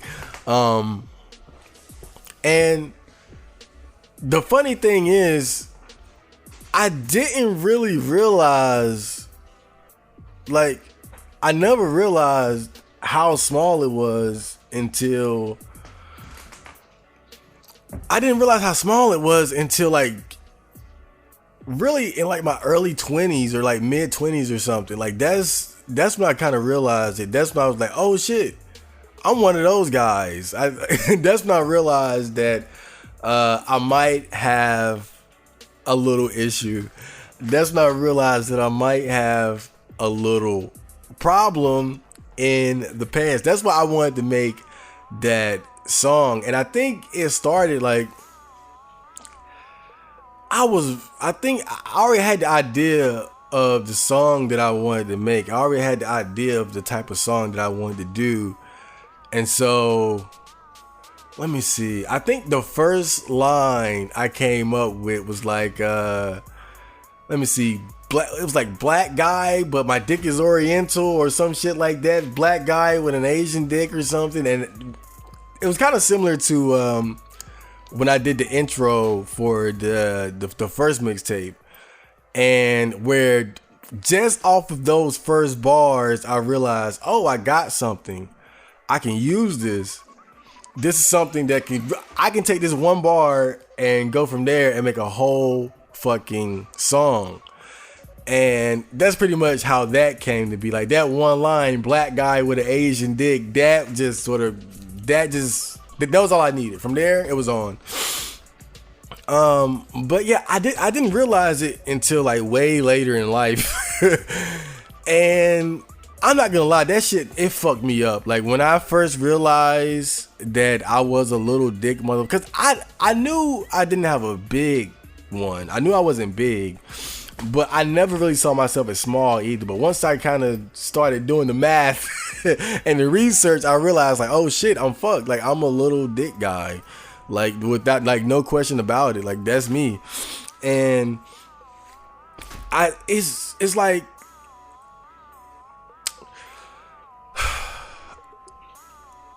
I never minded being a virgin or whatever, but at the same time, I still had hope. You know, like even now, I feel like it's possible that one day I might get a girlfriend and I might have sex. But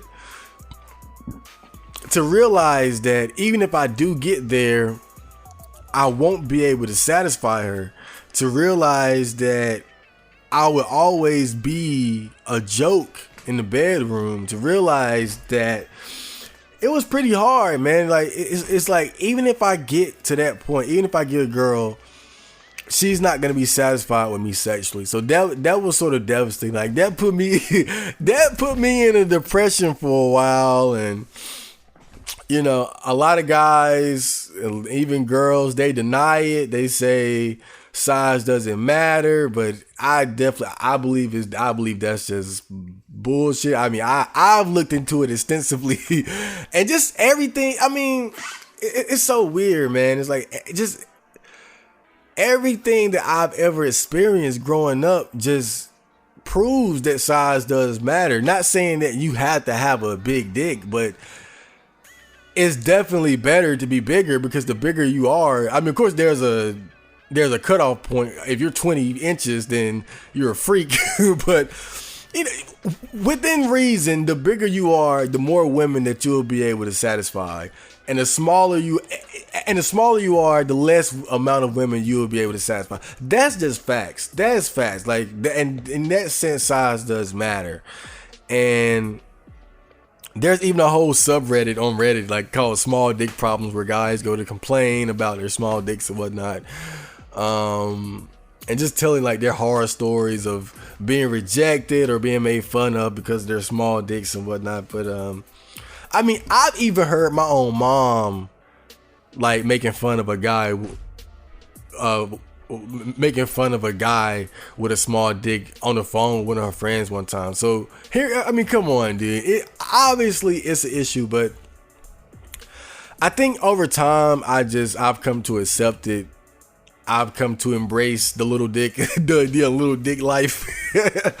But I feel like it's just, I think I kind of got over it. I kind of had to realize, like, you know what? If I'm happy without having sex, if I'm happy without a girlfriend, then I can't let my having a disadvantage as far as, like, my sexual prowess get me down. You know, if I'm happy as a virgin, then, you know, anything that I get in terms of sex is just a bonus. So I think that's kind of how I got over it. But I still wanted to make a song expressing that, like, that. Now that shit came from the heart. That's one of the songs that really came from the heart. Like Cashier Girl, Couldn't Say Hello, you know, I Love to Cry. That shit came from the heart, man. Cause that shit really had me fucked up for a while. But I've made peace with it. I got a small dick. It is what it is. And but I gotta say, it's small, but it's aesthetic. Like the cut, like it's like even the circumcision scars aren't bad. Like it is. My dick is QT. I would say I got a cute dick. Yeah. Track number 9, INFP. Whew. So I'm sure we all know about the Myers-Briggs, I think that's what it's called, personality test or assessment, where they sort of put people's personality into different classes, like ENFP, INFP, INTP, just like these 4-letter categories, sort of describing your personality type. And I remember I did the test and I ended up as an INFP. I should, in fact, now that I think about it, I'm gonna do that test again. I haven't done it in a couple years, but yeah, it's not basically. I ended up as an INFP, and apparently the INFP is pretty much like the bitch made guy personality type. It's like the sensitive, kind of usually like sensitive but empathetic and caring, but kind of unusual, and usually like soft and an outsider and just basically a pussy. Like that. I mean, let's say that the INFP personality type, when attributed to a male, it's kind of basically saying like you're a pussy. And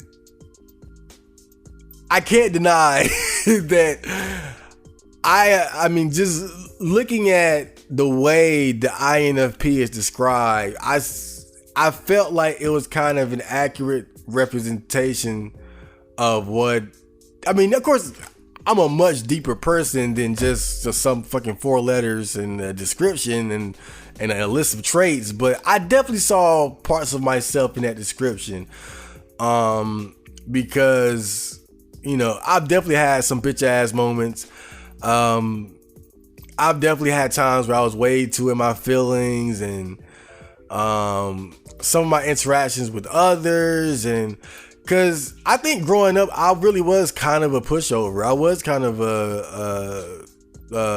was kind of a pussy. I gotta keep it real. Growing up, and that's one of the things that I've had to work on as I got older, is just sort of toughening myself up and being more assertive. But I feel like I was a bit too passive growing up, and that's why I kind of felt like when I read the INFP description, it really resonated with me, because I felt like I had a lot of those sort of passive, unconfident, low self-esteem, weird personality traits that they describe. But also INFP kind of has positive traits as well. Like, we're considered healers and very creative and artistic and dreamers, and you can see that aspect of me being expressed in my music. And even my mom says that I'm very considerate, and my friend recently, like, he literally called me like a healer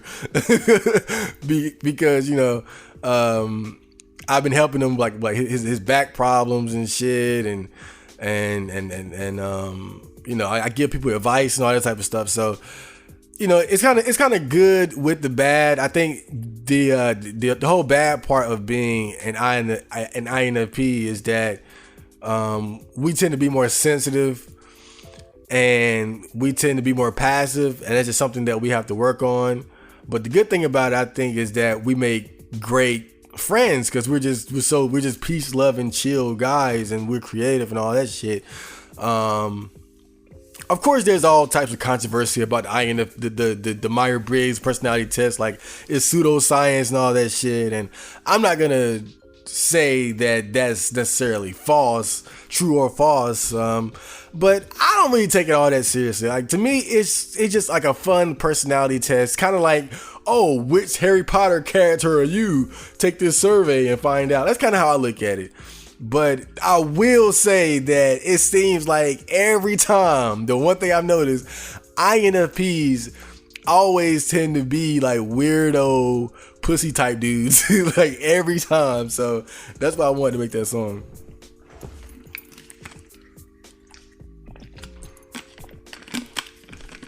Okay, track number 10. Do you know that feel? Do you know that feel? The Interlude. Honestly, this was just something I threw together. I think this was during a time where I took a hiatus from rapping. I didn't do anything for a while, and I just wanted to get back into it. So I just made this really quick. It's a decent beat. But really, again, it was just I just wanted to make a song. It had been a while, so I just said, I'll make a song. It's got a good verse and whatnot, but just something I really just threw together. Oh shit. Okay.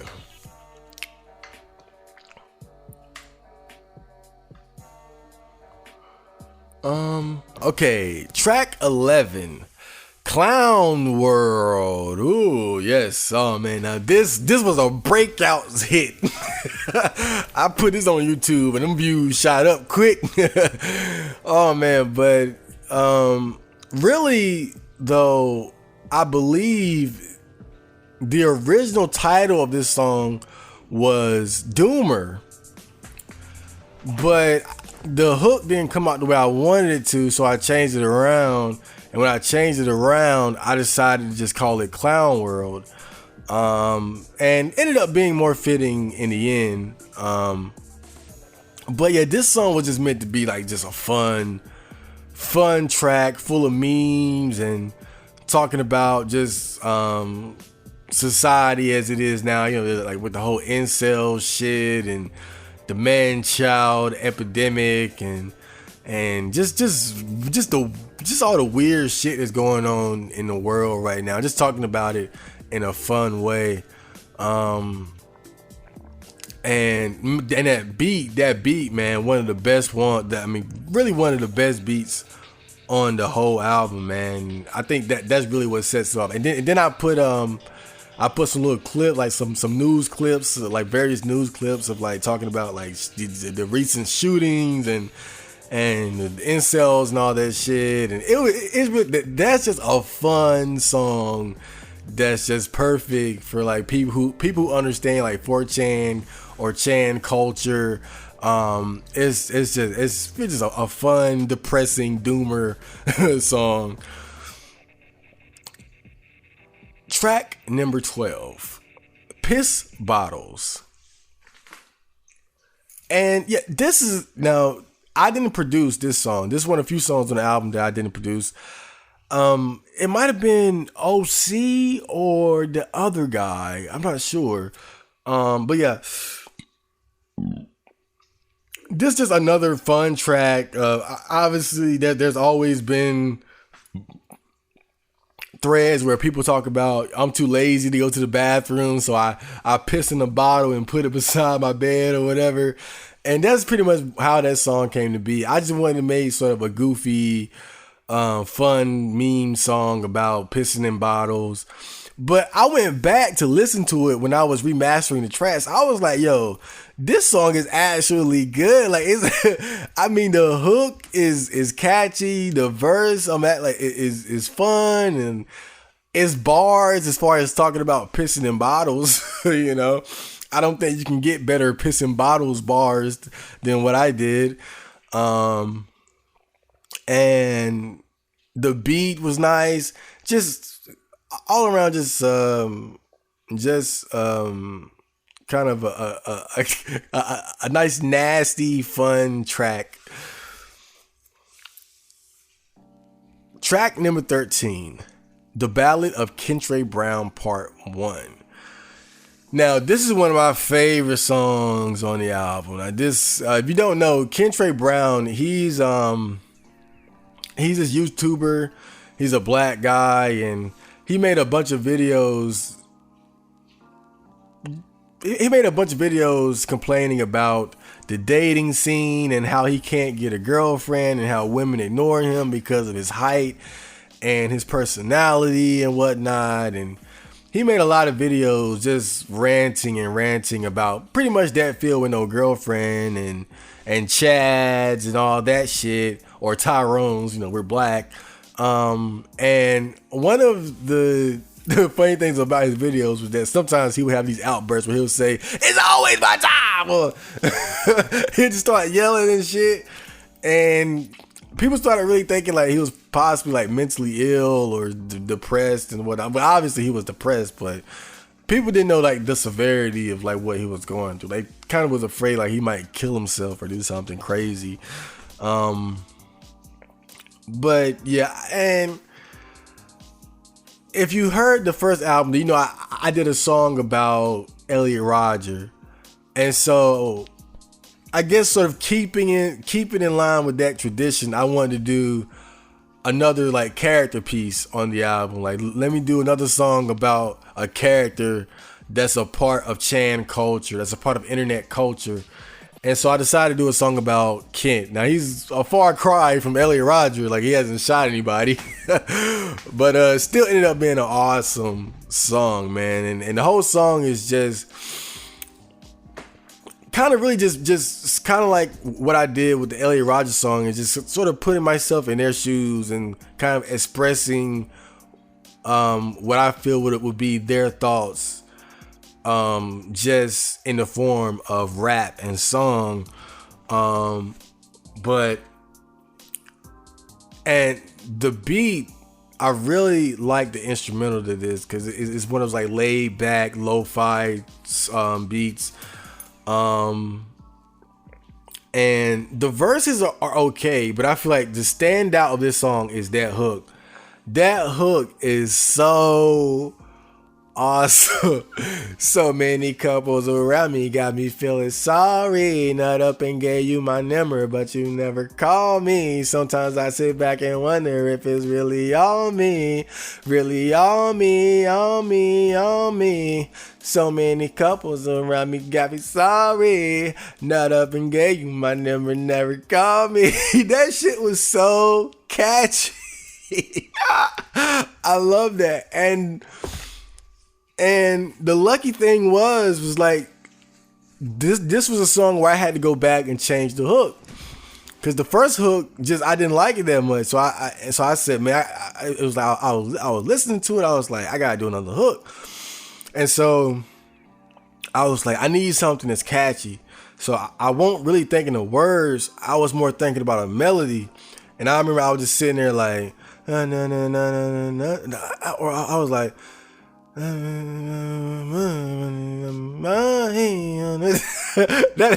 how I make a lot of songs. Just be like,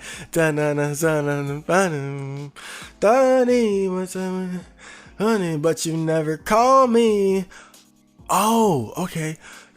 Never call me, but you nut up and gave you my number, but you, and that's how I started putting it together. Like once I got a melody that I knew was catchy, I just put words to it, and that's how that shit came out. But that's one of my favorite tracks up here, man. And shout out to Kent, because if you look up his new YouTube channel, he's doing a lot better. Like he's a lot more confident. I think he's finally awakened to the philosophy of MGTOW, and sort of he's just doing his own thing right now, and he looks better, he sounds better. And all around, he just seems like a much more happier guy. But I hate to roast him even more, but track 14, The Ballad of Kentrell Brown, Part 2. Now, the reason why I made two parts to this was because I couldn't decide if I wanted to go with a feelsy vibe or a funny vibe.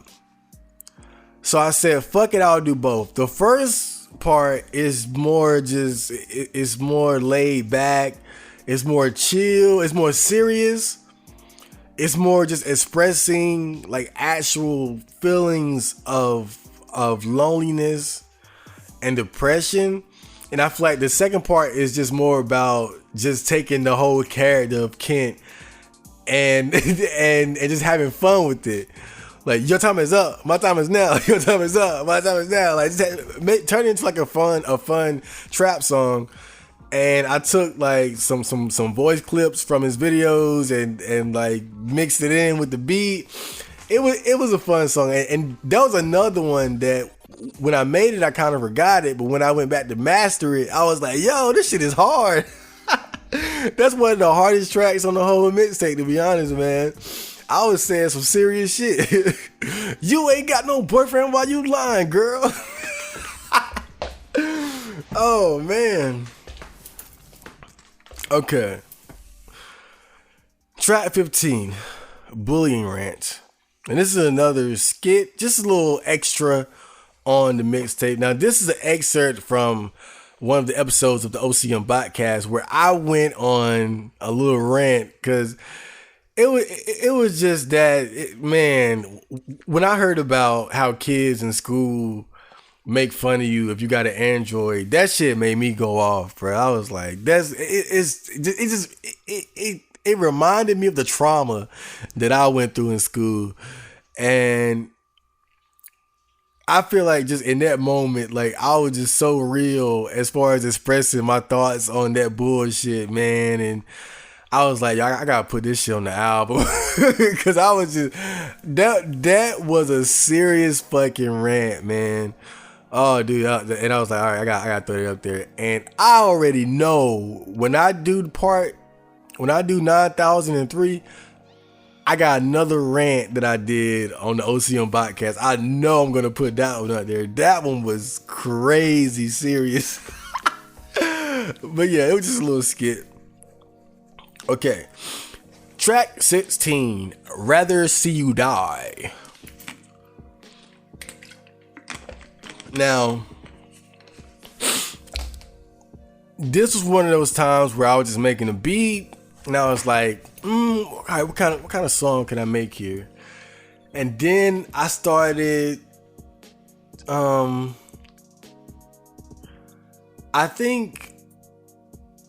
don't know if I thought of the words for it first or I thought of the situation. I'm not sure, but obviously this song is kind of inspired by the whole Bianca Devins murder, where one of her male friends had killed her in a fit of rage and jealousy. And that's pretty much what this song is about. It's about being so obsessed and infatuated with a girl that you would rather harm her or kill her than to see her be with another guy. And just a very intense song, man. Very intense as far as like the subject matter. And I didn't want to be too blatant about the fact that it was inspired by the Bianca Devins murder, because remember the Elliot Rodgers song got taken down, and I feel like it was because it was just the subject matter was so dark. So that's why I didn't really. The song is very vague, but obviously, but still, you know, if you know that situation, you can kind of put the pieces together, because you know, kiss you on the neck then slice it. Think I'd rather see you die than with the other guy, and that's really how the song kind of came together. Like, I think that was the first thing I thought of. It was like, I think I just said, think I'd rather see you die than with the other guys, and it started right there. And that was it. Like, once I had that hook in my head, I was like, oh, this is a brilliant idea, and I just ran with it. But now this is a song that I really want to make a video for. Out of all the songs on the mixtape, this is one of the ones that I feel like would be perfect, that needs a video. You know, as dark as it is, it's just a fucked up song, but man, I could do some interesting things as far as like a video. Okay, track 17, Dinner with the Folks. Now this track, if you guys remember, when I made the first mixtape, I did an album cover contest where I said whoever makes the cover for the album that I choose, I would do a song about a feel that you want me to. And this was the song that he requested. This was the feel that he requested. The feel when you're at the dinner table with your family and they're questioning you about your life and you're just a fuck up. So, and that's pretty much what this whole song is about. And man, it was easy to make because I actually not that exact scenario as far as like being at the dinner table, because we don't eat dinner here. We don't eat dinner together anymore. It's what the fuck. But just like, you know, family comes around and it's like, well, what are you up to? And it's like, you know. Yeah, so I've been there before, man, where it's just, you know, people around you wanting to know what you up to, you know, asking if you got kids yet, and a girl or a job and a car, and you got none of that shit, and it's just, you feel so ashamed and you just want to hide in your room. So I've been there. That was a great pick, by the way. But I forgot to ask the guy who did the cover for this one though, what song he wants me to do for the next one. I gotta email him about that, because I'm pretty sure I've made the same deal this time around too. So I need to email him about what feel he wants me to do for the next one. Dinner with the folks, everybody wanna know how I've been. You know how I've been, just wasting my life away. I had such a hard time holding that note, just wasting my life away. I think I spent most of the time editing that one note, wasting my life away. Because I really can't sing, but you know, you layer it a couple times, it sound alright. Oh, God. Talking is pretty hard. Like, my jaw hurt. Alright, let's keep going. Okay, track 18, 5 out of 10. Now, this song was inspired by Naruto. I was watching Naruto, And you know, in Naruto, he's in love with Sakura, but Hinata's in love with him, but she's not really, well, she's supposed to not be attractive, but obviously she's actually attractive. You know, and that's what I gotta go in the anime rant here. Can't avoid the anime rant.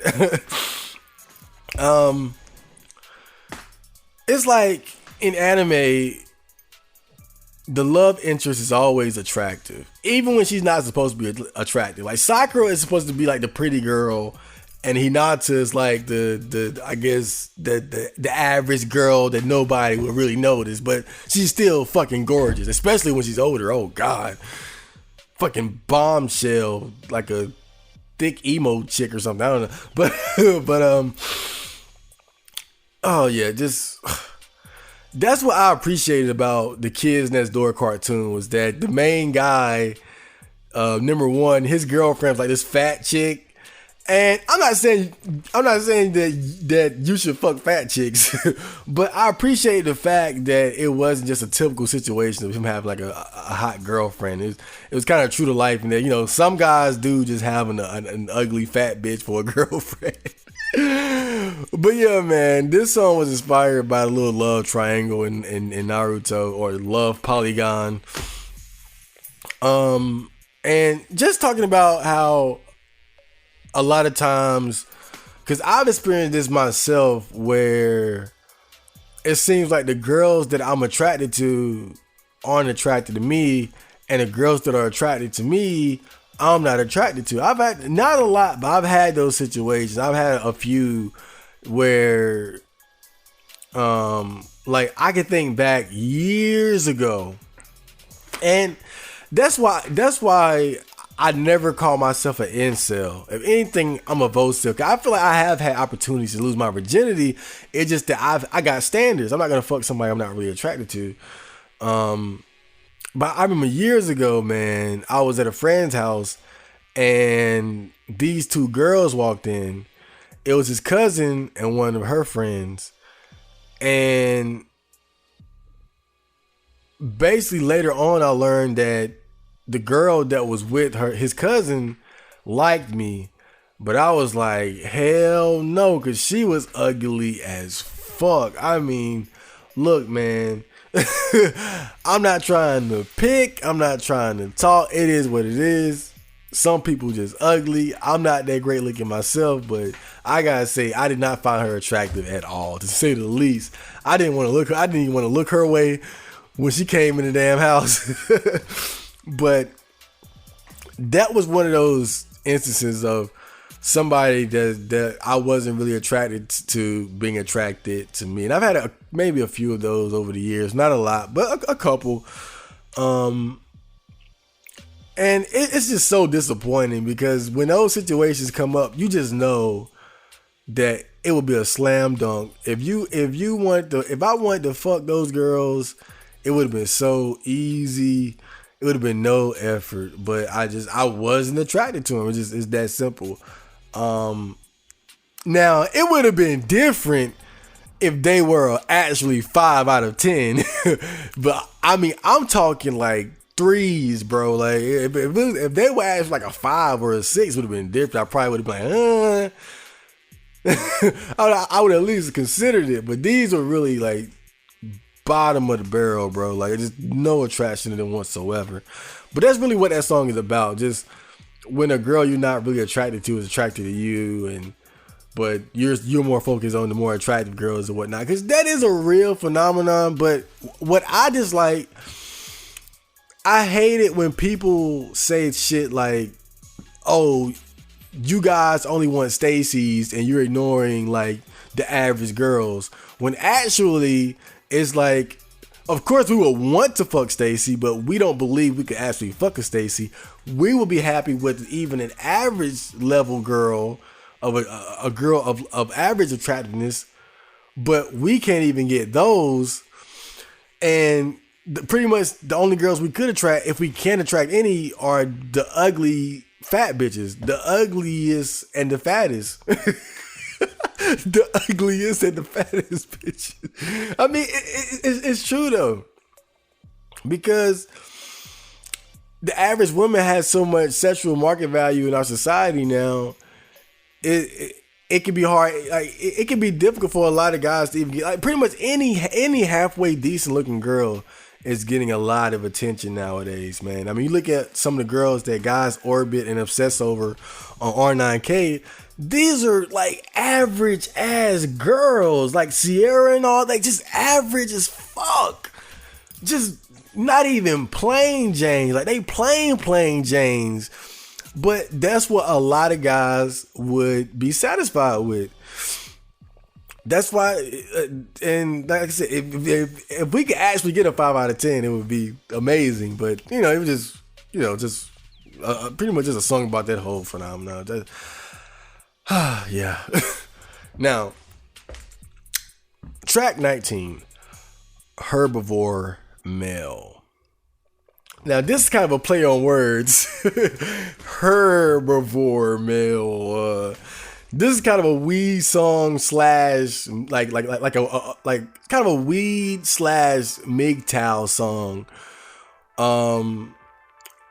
Just talking about I guess you could say going your own way, the whole MGTOW thing.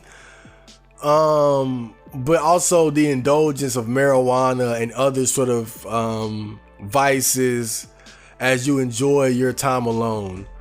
And I had a little clip from one of Sandman's videos in the beginning. He's a big MGTOW guy. So I felt like, really, I was just looking for anybody that was talking about the herbivore male thing and just wanted to, just slide a little talking piece in the beginning. And that beat is dope too, man. That's a dope ass beat. But yeah, that's pretty much the gist of the song though. It's kind of like a MGTOW weed song. But I've talked about this before, but I've never really identified as a MGTOW. I never felt the need to attach that label to myself or anything that I do. But the whole idea of MGTOW certainly resonates with me, but excuse me, I always felt like herbivore male, the whole herbivore male, like I always felt like that was more like that represented me more accurate, like my thoughts, because I feel like MGTOW is more intentional. It's more like, okay, I'm going my own way, like I'm like, fuck this, I'm going. But the herbivore male thing just kind of seemed more like, fuck it, like it is what it is. Like I'm not gonna put any effort in. I'm not against it, I'm not actively trying to avoid women or relationships or dating, but I'm not gonna try to get it either. That's why I always kind of resonated more with the herbivore male thing, because it didn't have that. It didn't have the intention of avoiding women embedded into it. It was just more of a coincidence. It was more of a coincidental sort of lifestyle. Just I'm not attractive enough to attract women, but I'm not gonna put effort into attracting women either. I'm okay as I am, and that's pretty much why I made that. So just kind of a laid back, chill song about fuck these hoes. So yeah. And last but not least, track number 20, No Singles Allowed. It's always difficult choosing like how, like when you make an album or a mixtape, you want to organize it a certain type of way. And I probably spent over an hour just organizing like the track list on this, like where each track would be on the mixtape. And I realized that I didn't really have an appropriate like outro type song. Like I wanted to do a song about suicide and put it at the end, but I never got around to doing that. And I'm really now I got to a point where I was like, you know what, I'm gonna save that for the part 3 mixtape. So I was like, well, what song do I put at the end of this mixtape? And really the reason why I chose No Singles Allowed is because the way the song ends. It's like this sort of weird yelling Oreo rap And just like me describing myself going to a movie theater, being told I can't enter, going in anyway, and then sort of hiding in the theater and enjoying the movie, much to the disappointment of the normies trying to enforce this no singles policy. And then it's like there's this clapping and, and then the song fades out, and I was like, yo, like the way this song ends, perfect. Just that's it. Like that's the way. This is the last track on the mixtape, specifically just because of the way the song ends. But the song itself is just about this kind of reoccurring joke online about certain movie theaters having no singles policies. Probably because of, the whole movie theaters shooting in Colorado all those years ago. He kind of put him in like an incel. He kind of categorized him as like an incel loser type or whatever. So there were kind of these jokes about theaters implementing a no singles policy so that, I guess, to prevent weirdos from coming in. If you're with somebody else or you got a girlfriend, then obviously you're normal, so you can come in. If you don't, then you should stay away. And yeah, that was really the whole idea of that joke or that meme. And I just wanted to make a song about it. And the song ended up being like really good. In fact, that's the name of my like movie review podcast that I do every now and then. But for the longest time, to be honest, I just wanted to make a song called No Singles Allowed. I just that was it. I didn't have a hook, a verse, a beat, or nothing. I just said I gotta make a song called No Singles Allowed. Like that was the inspiration. Just that joke, that meme, whatever. That was what inspired me to make that song. And I just started working on beats, and I couldn't get like the right beat, the right sound that I wanted. Then I finally got it, and then I did the usual thing that I do, and I try to come up with a hook. I just start humming melodies and shit, and I think that's what I said. Something like I think it was like, bring a friend or your mom, son. If you can't stay clear, you go to the park or the mall, but you can't stay here. Like that's when the song started to come together. Like when I came up with that melody and put words to it, then the hook started coming together. And man, the hook is dope. It's got a good verse. Man, took a trip to the theater for Kino. Let's some Raimi, Michael Bay, Tarantino. It's a Pat House. Oh man, I was killing that shit. And there's a part after the verse where it's just the beat, where I say, check the beat. Marco hit him with the lead solo, go, and then this lead comes in, and that was inspired by the Doors song "Light My Fire." Cause one thing I noticed about that song is like it comes on and it's like, I think it's the verse, then it's the hook. I think it's another verse, then another hook, and then like the whole middle part of the song is like this, just a solo of this guy going crazy, like with some synthesizer or something. Like, and I was like, I said, I always said I wanted to do something like that. I want to have a song where like in the middle, it's just me playing with a synthesizer or a lead, and kind of make that like a reoccurring thing within my songs. So I'll probably try something like that again, but that was just something that I was inspired by from that old Doors song, Light My Fire. Just have the middle of the song just be like some type of like synthesizer solo. I'll probably do some more shit like that in the future, sort of, tweak that, but I thought it was cool. Then the hook comes back in, and then there's that sort of yelling verse at the end. Coddled by my mom. Oh man, I really turned up the white boy on that one. But yeah, that was it. Those were pretty much that's the 20 tracks that was on Robot Music 9002.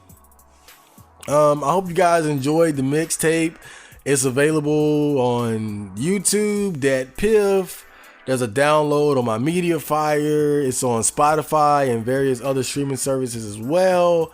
So, check it out, share it and all that. And yeah, I hope you guys enjoyed that shit. I enjoyed it. I liked it. And I'm gonna start working on the next one immediately, right after I play some more video games. I've been playing a lot of video games because I got that fucking capture card and shit. So yeah, next we're gonna have a bit of just another song from the mixtape, and then we're gonna have the thread of the day. So females are still not giving me the time of the day. Yeah. Because I don't have that type of personality, that women like and that women are attracted to, man. And the reason why I say that the dating scene is so unfair is because everywhere I go, every place that I go, I always see women. I always see females, beautiful females, attractive females. You see what I'm saying?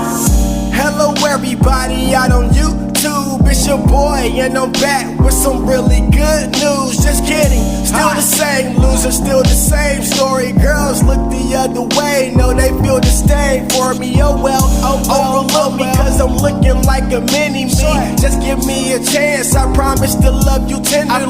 One more lonely night, I swear it might just be the end of me. Upon self-reflection, maybe I'm my own worst enemy. Nah, I'm not who's to blame. No way. Maybe girls should be the one who asks me what's my name.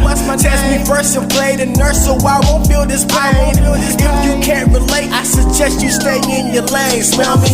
So many couples around me got me feeling sorry. Nut up and gave you my number, but you never call me. Sometimes I sit back and wonder if it's really all me. Really all me, all me, all me. So many couples around me got me sorry. Nut up and gave you my number, never call me. Sometimes I sit back and wonder, is it all me?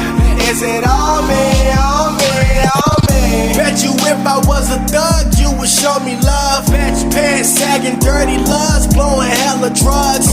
But I'm civilized, which means that I don't get a hug. But I'm not changing for nobody, I don't give a what. Gave me your number, but it was incorrect. Just a distraction that you employ for lanes who think they mad again. Just asking for the time of day. But then you sent me walking right away, and all I said was hey. So many couples around me got me feeling sorry. Not I gave you my number, but you never call me. Sometimes I sit back and wonder if it's really all me. Really all me, all me, all me. So many couples around me got me sorry. That I gave you my number, never call me. Sometimes I sit back and wonder, is it all me?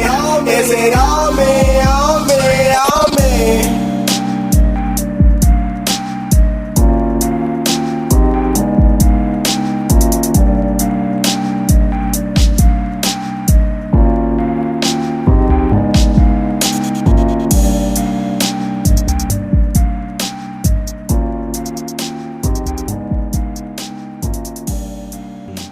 Okay, so that was a song from the Robot Music Volume 9002 album, and I just want you guys to know that it's totally not the next day. But yeah, now it's time for the thread of the day, and I got a QT thread for you guys today. Well, black QT to be more specific. Now, one thing I've noticed on R9K is that there seems to be these reoccurring threads that are basically what I assume to be men who are showing their admiration and love for various types of women. Like, there are these fat women threads, there are big titty women threads, brap hog threads, and also black girl threads as well. And that is the topic of the thread that I have chosen today. The OP says, Why don't you guys try dating black girls? Most black men shot dead or in prison.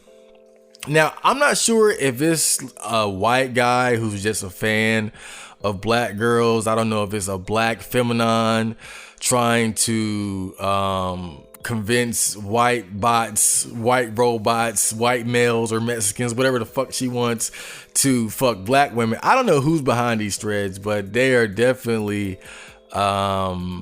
one of the reoccurring female threads that tend to pop up on R9K.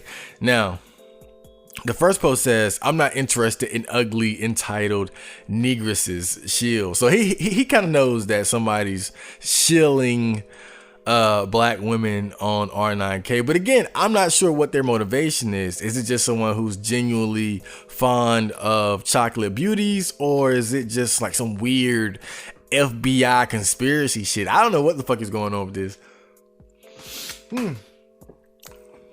The next post says, "Because black girls only want Chad." Now, I don't know about Chad. I think, well, all women want Chad to some degree, but I think more specifically, I think black women really like the thug types.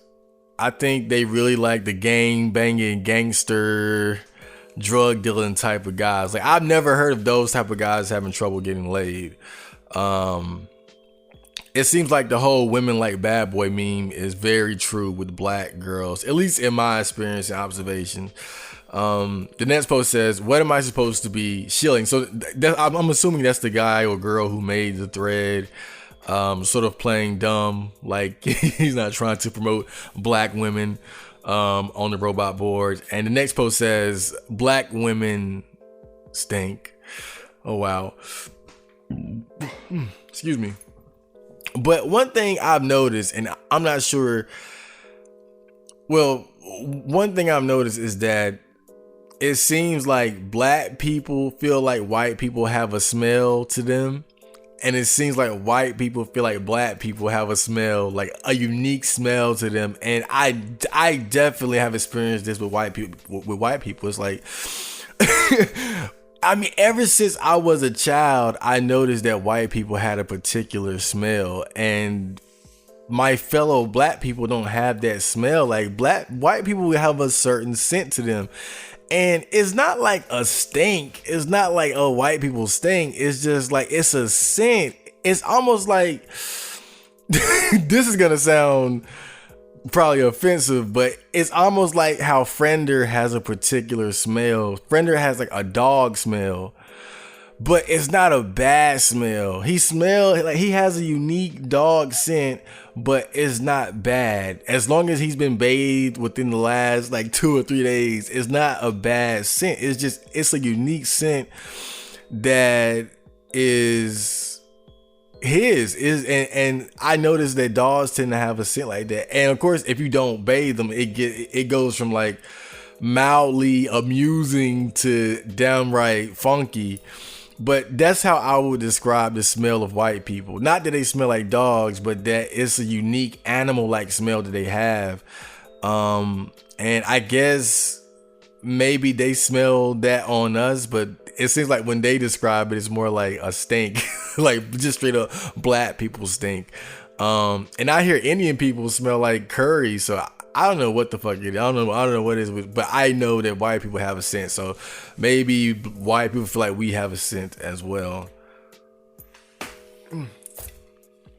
I'm sipping some Dr. Perky right now, by the way. It's off-brand Dr. Pepper Food Line brand 0-calorie soda. So, okay, the next post says, "You're shilling race mixing.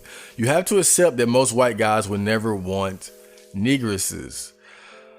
It does seem to be the case that most people date within their own race. I don't know how much of that is a proximity issue, because obviously we're going to date the people that's around us. People would date the people that's around them,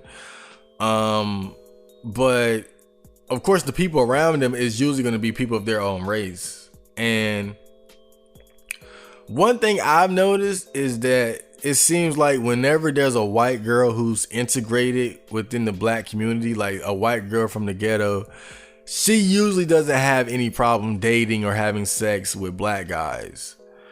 And that's why it makes me think, I'm sure like some people do have a hard preference, like I won't fuck this race or that, especially women. But I always feel like men were a lot more open to dating other races. I definitely wouldn't say that black women are a favorite of white guys, but there are some white guys who are fans of black women. But it seems like with white guys, whenever we're talking about white guys dating outside their race, it tends to be Asian women. It seems like Asian women and white guys go together very well. And it seems like with white women or black guys, it's like, I mean, let's just say it's like black guys, if they're not fucking with other blacks, if they're not fucking with black women, then we tend to have a thing for white girls. But I don't know. Could you honestly say that most white guys would never fuck a black girl? And me and I believe it. What was his name? Seth from 5chan. Me and him, we were talking about something similar to this on the previous episode of the podcast,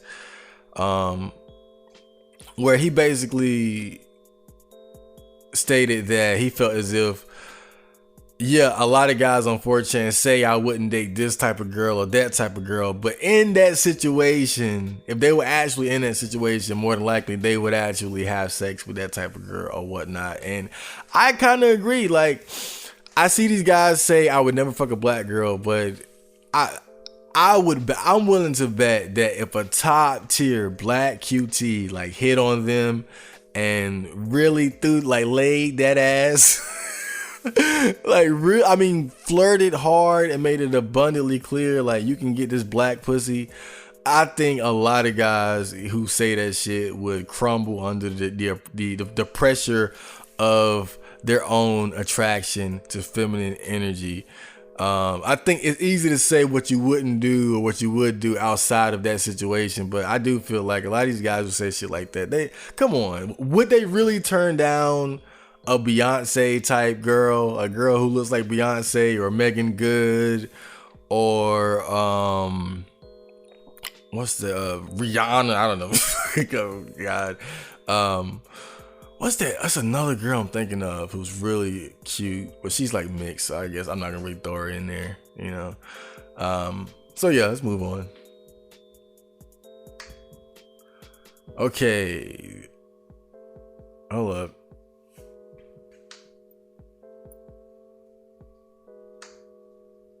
Oh, okay. I was waiting for the picture to load.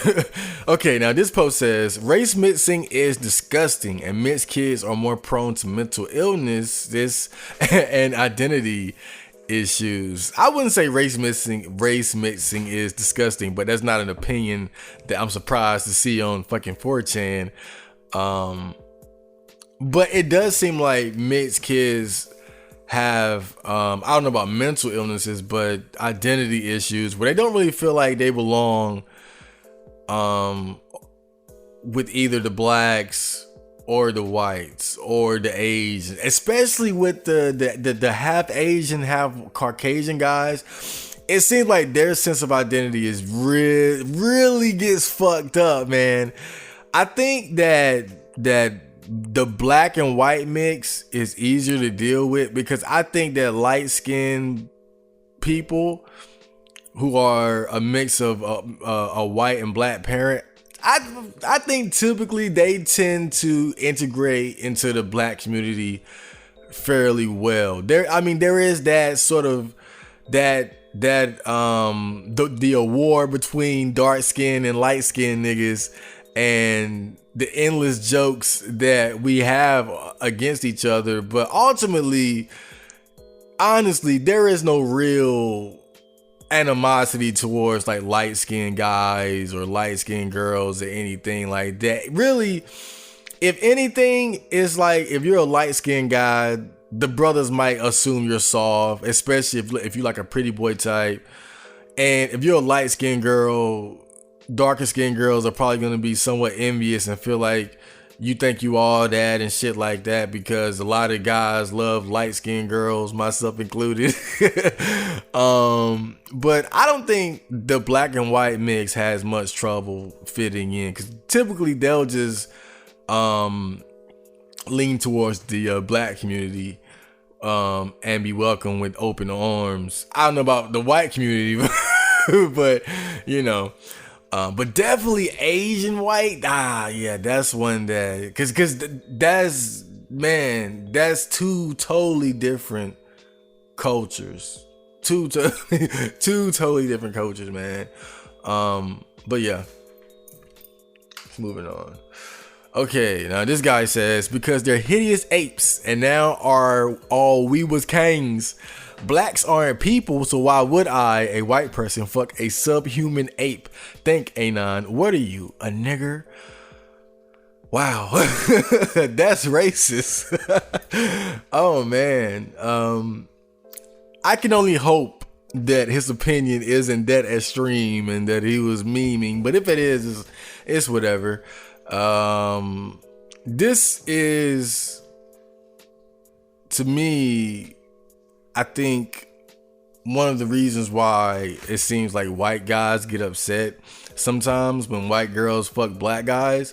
And I've always said this, but I always feel like the reason why they're so disgusted by it is because some white guys, they genuinely feel like blacks are an inferior, lesser species. So for a white woman to fuck a black man is almost like her choosing to fuck a dog or something. And if we're to assume that this is his honest opinion on blacks, and again, like, that kind of confirms my theory that because some white people look at us as being inferior, you know, if a white girl is fucking a black dude, you know, you're basically fucking a monkey. You might as well be fucking a damn gorilla okay, out of Africa or some shit.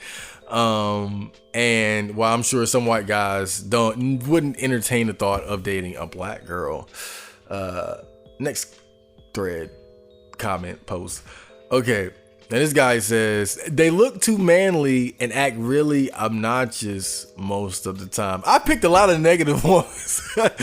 Oh man, I hope I wasn't being too biased, because I'm sure somebody in the thread was liking them, but I think I was just picking out what was the funniest post. They look too manly and act really obnoxious most of the time.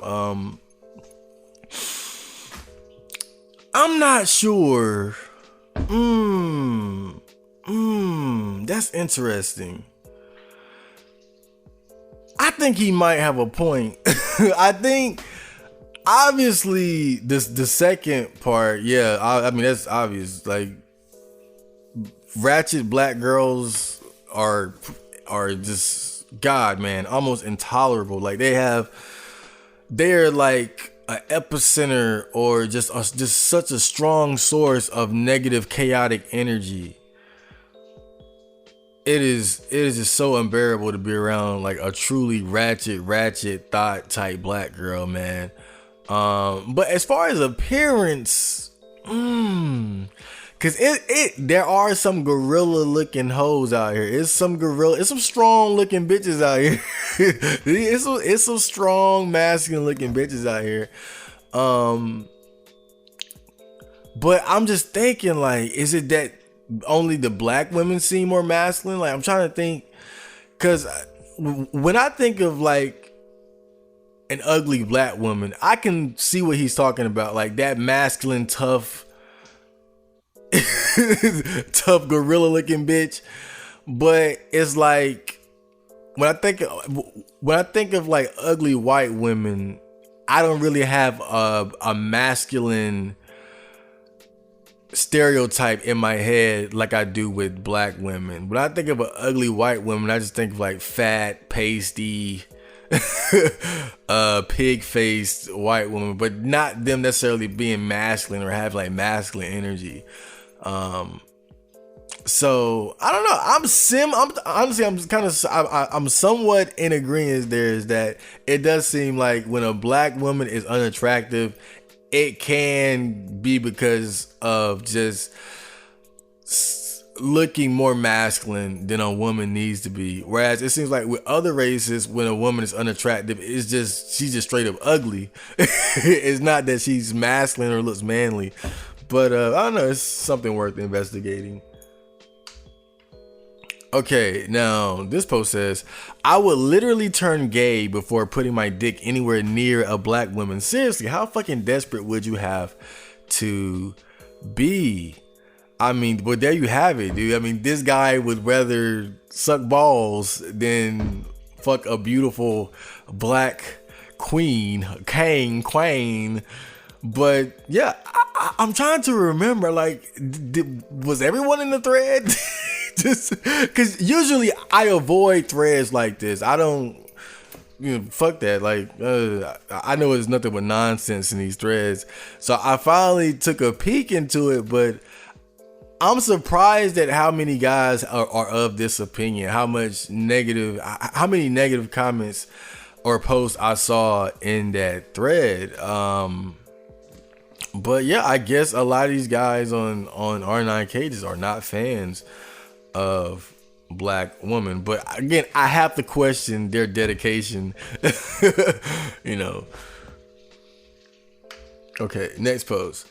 All right, this guy says, because the ones I like are way out of my league, because there are none in my country, and because I want my kids to look like me. That said, I like them, which, considering all I said, it gives me mixed feelings. So it seems like with this guy, he likes black women, but only like the top tier ones. I mean, if you look at the picture that he posted, that's pretty much whenever I see white guys fawning over black women, it tends to be these types, like the light skinned, pretty girl types, not the dark chocolate mocha, burnt toast black women, like it and that's kind of in line with what I said earlier about how light skinned women tend to be envied because and people assume that they have big egos because it seems like people are just so attracted to light-skinned girls, at least more than dark-skinned black women. And again, just looking at the picture she posted, like that's pretty much that's the type of black woman that I would assume. Like if a white guy says I like black girls, then it's probably that type, and those types would be out of the league of your average robot. Oh man, like those girls get so much fucking attention, dude, you wouldn't believe. But he also says because there are none in his country, so I don't know what country he's in, but apparently there's not a lot of black girls there, and he wants his kids to look like him. I guess that's fair. I never really thought about that. I haven't really put much thought into having kids. I don't think I would really. That's not something I really care about, though. I mean, as long as the kids are mine and they're not just ugly, deformed or something, then I don't mind them being a couple shades lighter than me and having like Caucasian or Asian features. But yeah, he said that he does like them. So there are some fans of black girls on the K. This guy says, my dick is only 5 inches. I would love nothing more than to fuck a black girl, but when you get dicked down by guys almost twice as big as you, it's discouraging. Worst part about it is black girls love me. I know your pain, man. I got a small dick too, and even worse, I'm black, so it's like girls would expect me to be hung like a horse, and I'm hung like an Asian dude.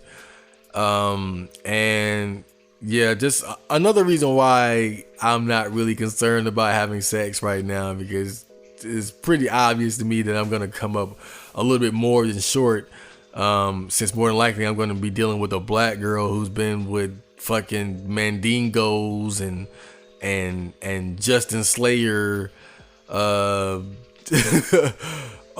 Marcus type guys, and then I come along with my 3 inches. Yeah, that's gonna amaze them. Yeah, but it does seem like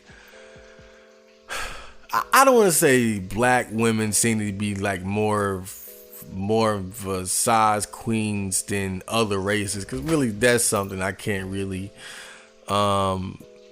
that's a statistic I can't verify whatsoever, but I would have to assume though that is probably somewhat the case, just because of the whole myth of the black man having a larger than average penis or a bigger penis than other races. And at the very least, I feel like a black woman would be surprised when she runs into a black guy with a small dick and probably disappointed. But really, most women, Mexican, white, Asian, don't want a guy with a small dick. I've seen videos where guys were asking Asian women why they don't like Asian guys, and I've heard several of them straight up say because they tend to have smaller dicks. So yeah. Okay, now this post says, because their black exes scared the shit out of me. What if I slap one of their uneducated sons and they tell everything to their father? He would surely beat me. I love how this post automatically assumes that the black girl in question not only has a gangster ex but also a child. It's like there are no black women that aren't single moms. But this is something that I worry about too sometimes when I think about dating, or really more specifically when I think about the possibility of dating a single mom, is whether or not her ex would be in the picture and what type of guy he is. And perhaps maybe he's not in the picture now, but 2 or 3 years down the road he wants to be involved in his child's life, and now I gotta see this nigga. And I really don't want to know or see or understand this motherfucker at all, but this is his child. That's really just one of the things that discourages me from wanting to date a single mom or anything like that. Just the fact that it's always that nigga in the background who has a right to see his child, but it's like, really, I don't want to know your ass. I don't want you to be in our lives. Like, this is my bitch now, but you coming around because it's this blockhead ass kid. Oh man. But other than the whole single mom situation, I wouldn't worry too much about an ex. So okay, now this post says, I date a cute skinny black girl as long as she's never had sex with a nigger. Now that's hilarious. That's funny because typically when a guy says something like that, he's talking about a white girl. Like, yeah, I'll fuck a white woman as long as she hasn't fucked a black guy. If a white girl has fucked a black guy, there's a huge red flag, a turn off, and I will refuse to date or fuck her. That's like a typical thing that I always hear. I always see on 4chan, but never have I seen somebody say I'll fuck a black girl as long as she hasn't fucked other black guys. Like, that's like some next level shit. That's like fucking, man, that's big brain racism right there. Okay, and this is the last one. This post says, I met a really cute one not long ago at an event. Ended up making out with her that same night.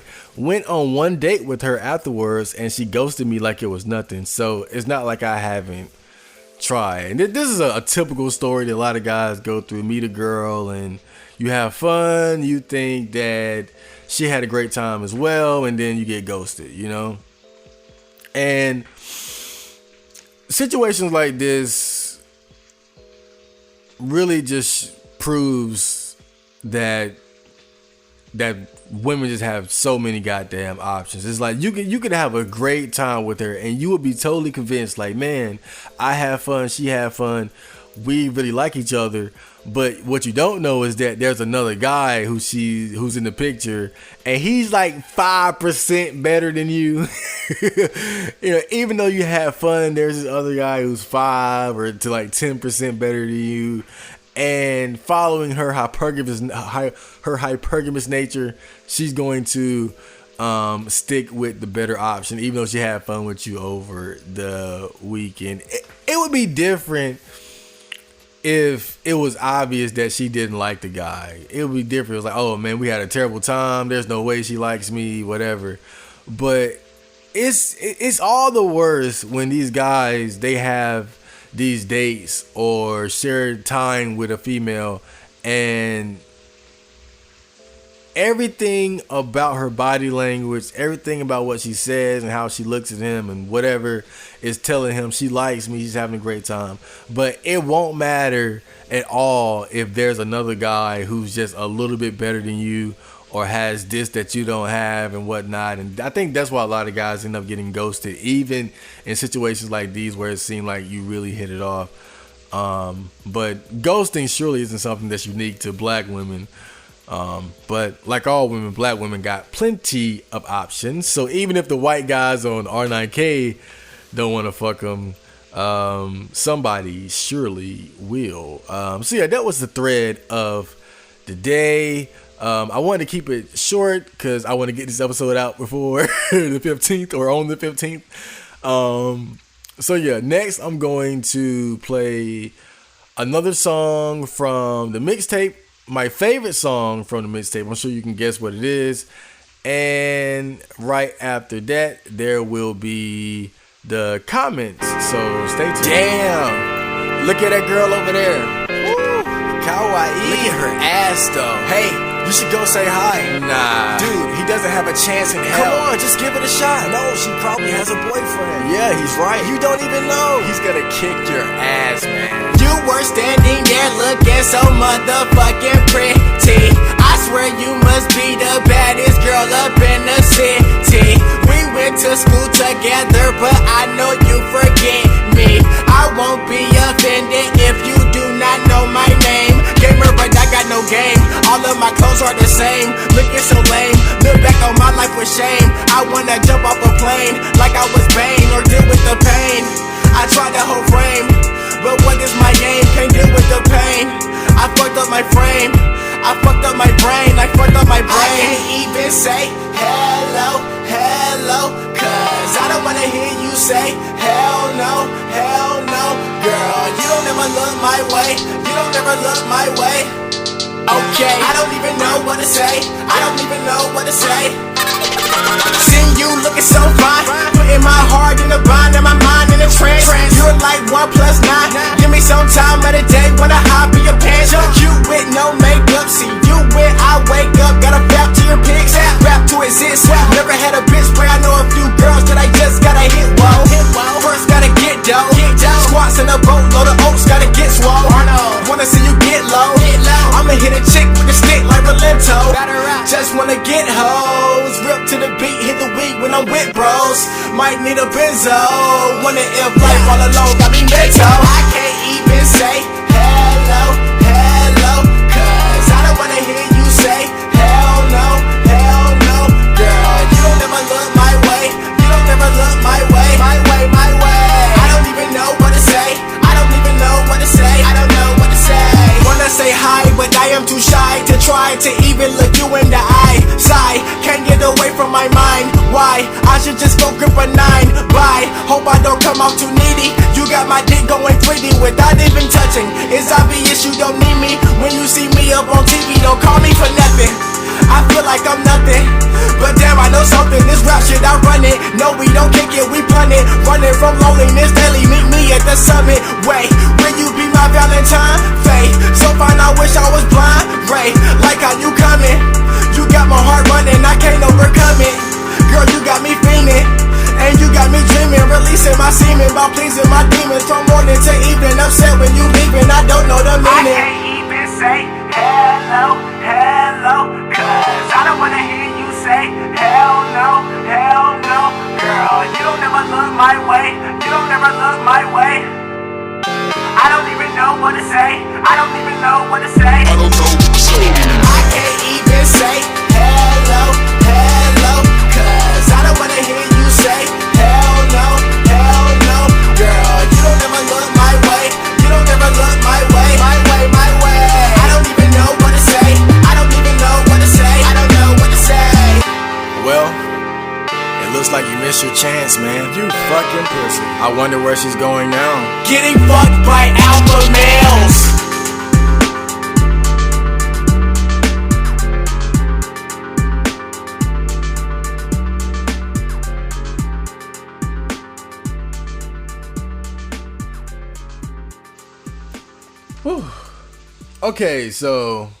Okay, so before I get out of here, we gotta respond to a couple of comments, and then we're gonna wrap things up. So let's get right into it, shall we? So, nice avatar.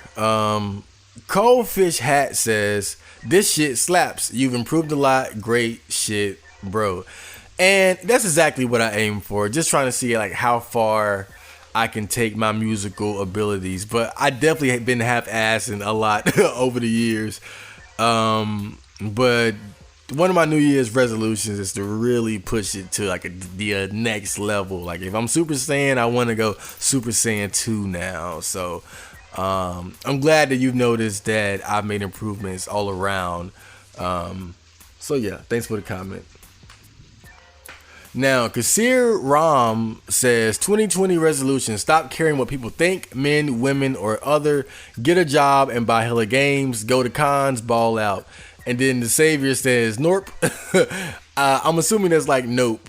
Probably because of the job part. But, yeah, that's not bad advice at all, man. Like, this is the year for balling out, you know? This is the year for getting our shit together. This is the year for pushing our limitations and growing as men and being fucking awesome. So, yeah, man, it's a new year, and I hope everybody has a goal of improvement, evolving, growth, and let's all make it happen. So, yeah, thanks for the comments. Now, Sophie Poster says, you needn't have had so much anxiety over the intro, man. It's fucking great. Bring on 9003. I hope R9K shilling works out for you. Yeah, it's good to know that that the people actually appreciated the intro, because I felt like the first one was so good. It was like making the rest of the songs, I didn't have that pressure because those songs were sort of their own entity, their own beings that weren't necessarily being compared to something else. Except maybe Chad Thundercop Part 2, but I knew I had outdone the first one, so it wasn't a problem. But the intro, man, was a doozy because I just felt like I was in direct competition with the intro from the first Robot Music mixtape, and it kind of threw me off my game a little bit, but you know, I'm glad it turned out all right, so it was cool. Thanks for that comment.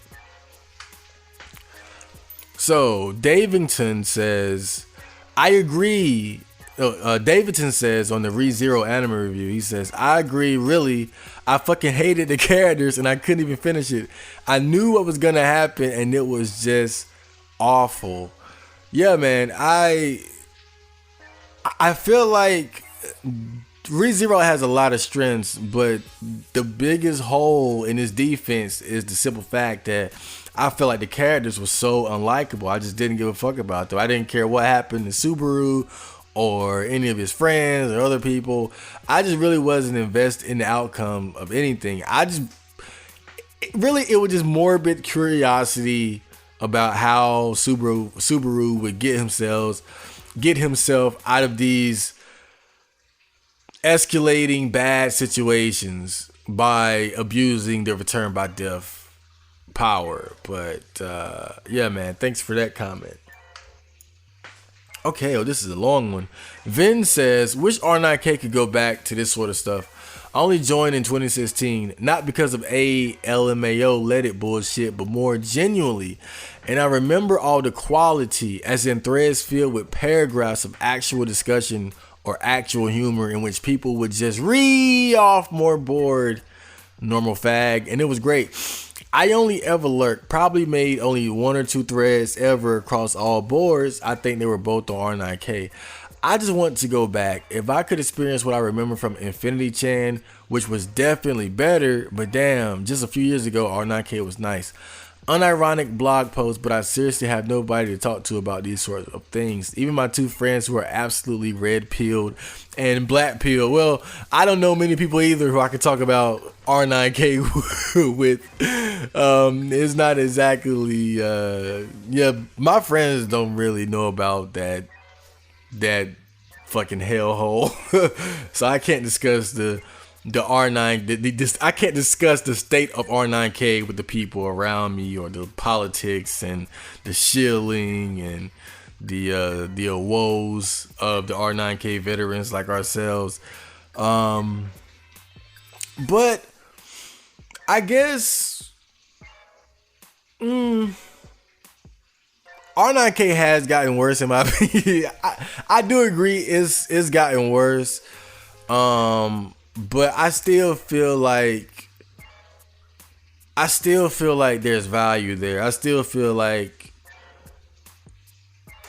you can find what you're looking for as far as finding threads and others who can share in your experiences and your feels and the things that are on your mind and the things that you've been going through and stuff like that. I feel like that is still something that you're capable of accomplishing on R9K. You can still find those threads, and even if you have to make those type of threads yourself, it's still something that I see every now and then that I get a glimpse of on R9K. Like underneath all the porn and the tranny spam and all that shit, it's still a bit of R9K left, and I think that's why I haven't really left yet, because I still enjoy it, and even some of the shittier aspects of it, I can find entertainment in that, and just how fucking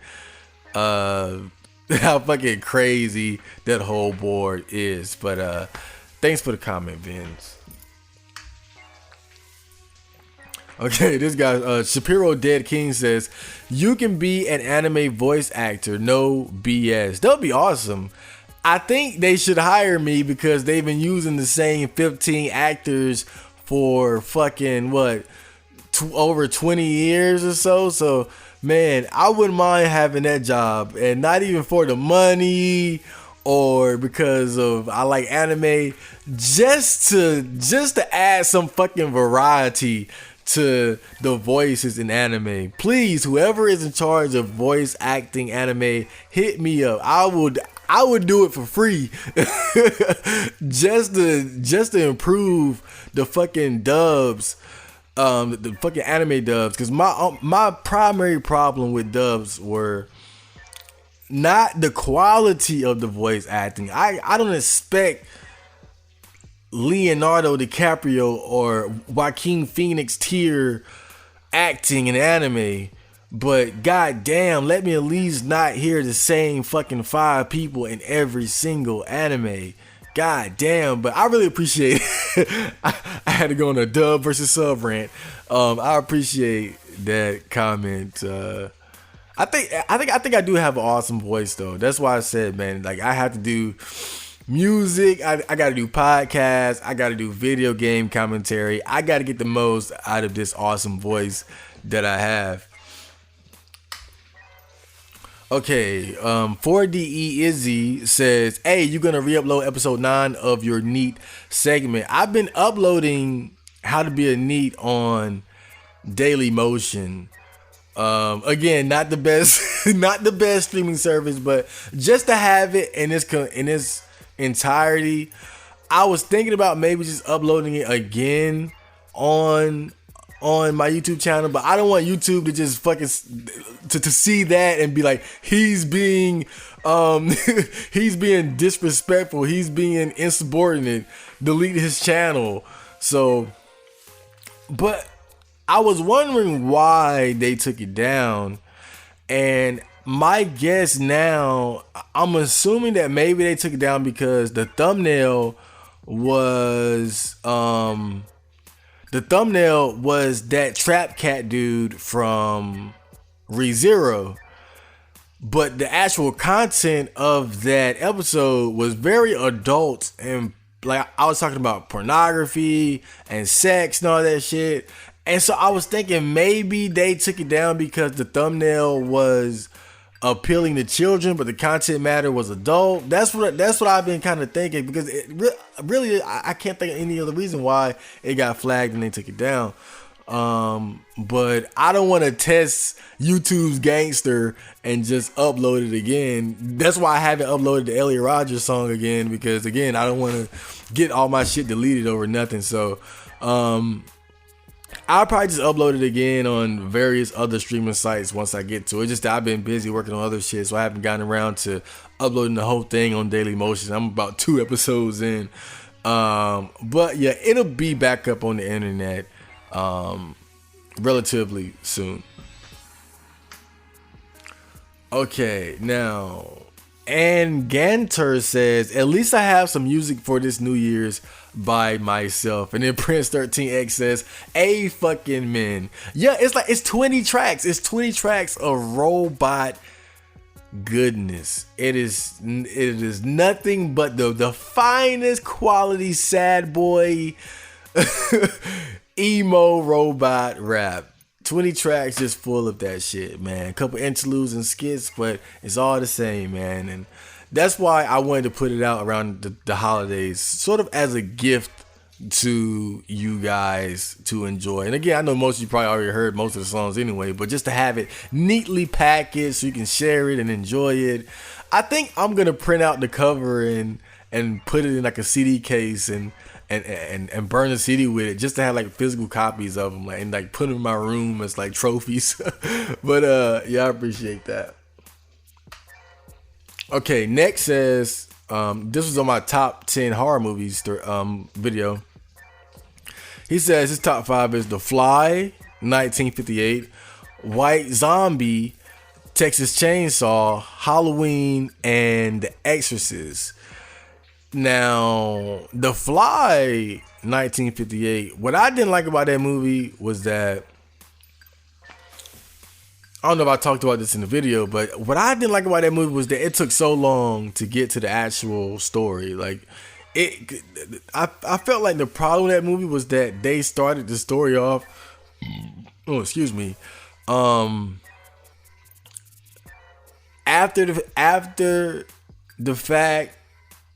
after the whole event where the scientist gets his wife to destroy him. That's where they start the story, and then they go back to when he actually was doing the experiment and accidentally fused with the fly. But it just took way too long to get to the nitty gritty, and I think that's what I had disliked about that movie. But I feel like once it actually gets to the part where, okay, this is the scientist and his family, he's trying to do this teleportation experiment, and it fucks up, and he's got a fucking fly claw and a fly head. That's when it's actually good. It takes too long to get to the action for me. That's why I like the remake.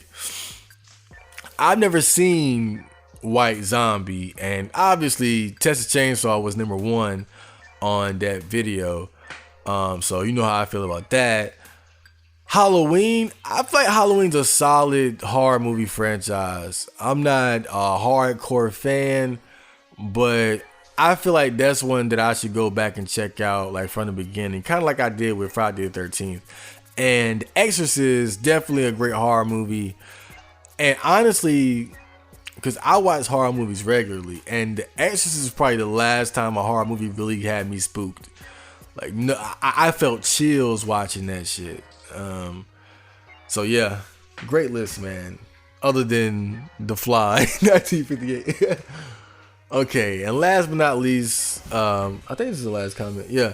Mario Zucchero says, shit, man, I love your content. Never stop making videos. Now, that's the type of stuff I like to see. It motivates me to be even bigger and better. So I'm going to make your wish come true. I'm never going to give you up. I'm not going to sing the whole thing because I might get flagged. So, yeah, Marco, Rick Roll. But yeah, man. This year, I want to make more videos than ever, man. Music, beats, friender videos. I just, like I said earlier, I made the gaming channel. I'm doing the podcast. I'm going to try to get at least 2 of these out a month. we're going hard this year, man. We're leveling up this year, so expect a lot of great content from your boy. And with that being said, that is the end of today's episode of the OCM Botcast. I hope you guys enjoyed it, even though it was all about me. But this episode was pretty much all about just celebrating the mixtape. This is the victory lap of the Robot Music 9002, and we're gonna move right into 9003. But for the rest of the month, I'm just gonna probably slowly transition into working on 3. But for the rest of this month, I'll be promoting 2 as best as I can, just trying to spread the word more and get more people to hear it and check it out. And then after that, I'll be going hard on 3. So yeah, man, I hope you guys enjoyed today's episode. I'm gonna get the fuck out of here and work on something else. I wonder if this mic is picking up the rain in the background. This is the perfect time to play some hard games. So yeah, I'll see you guys later. Yeah, see ya. Jana. Bye.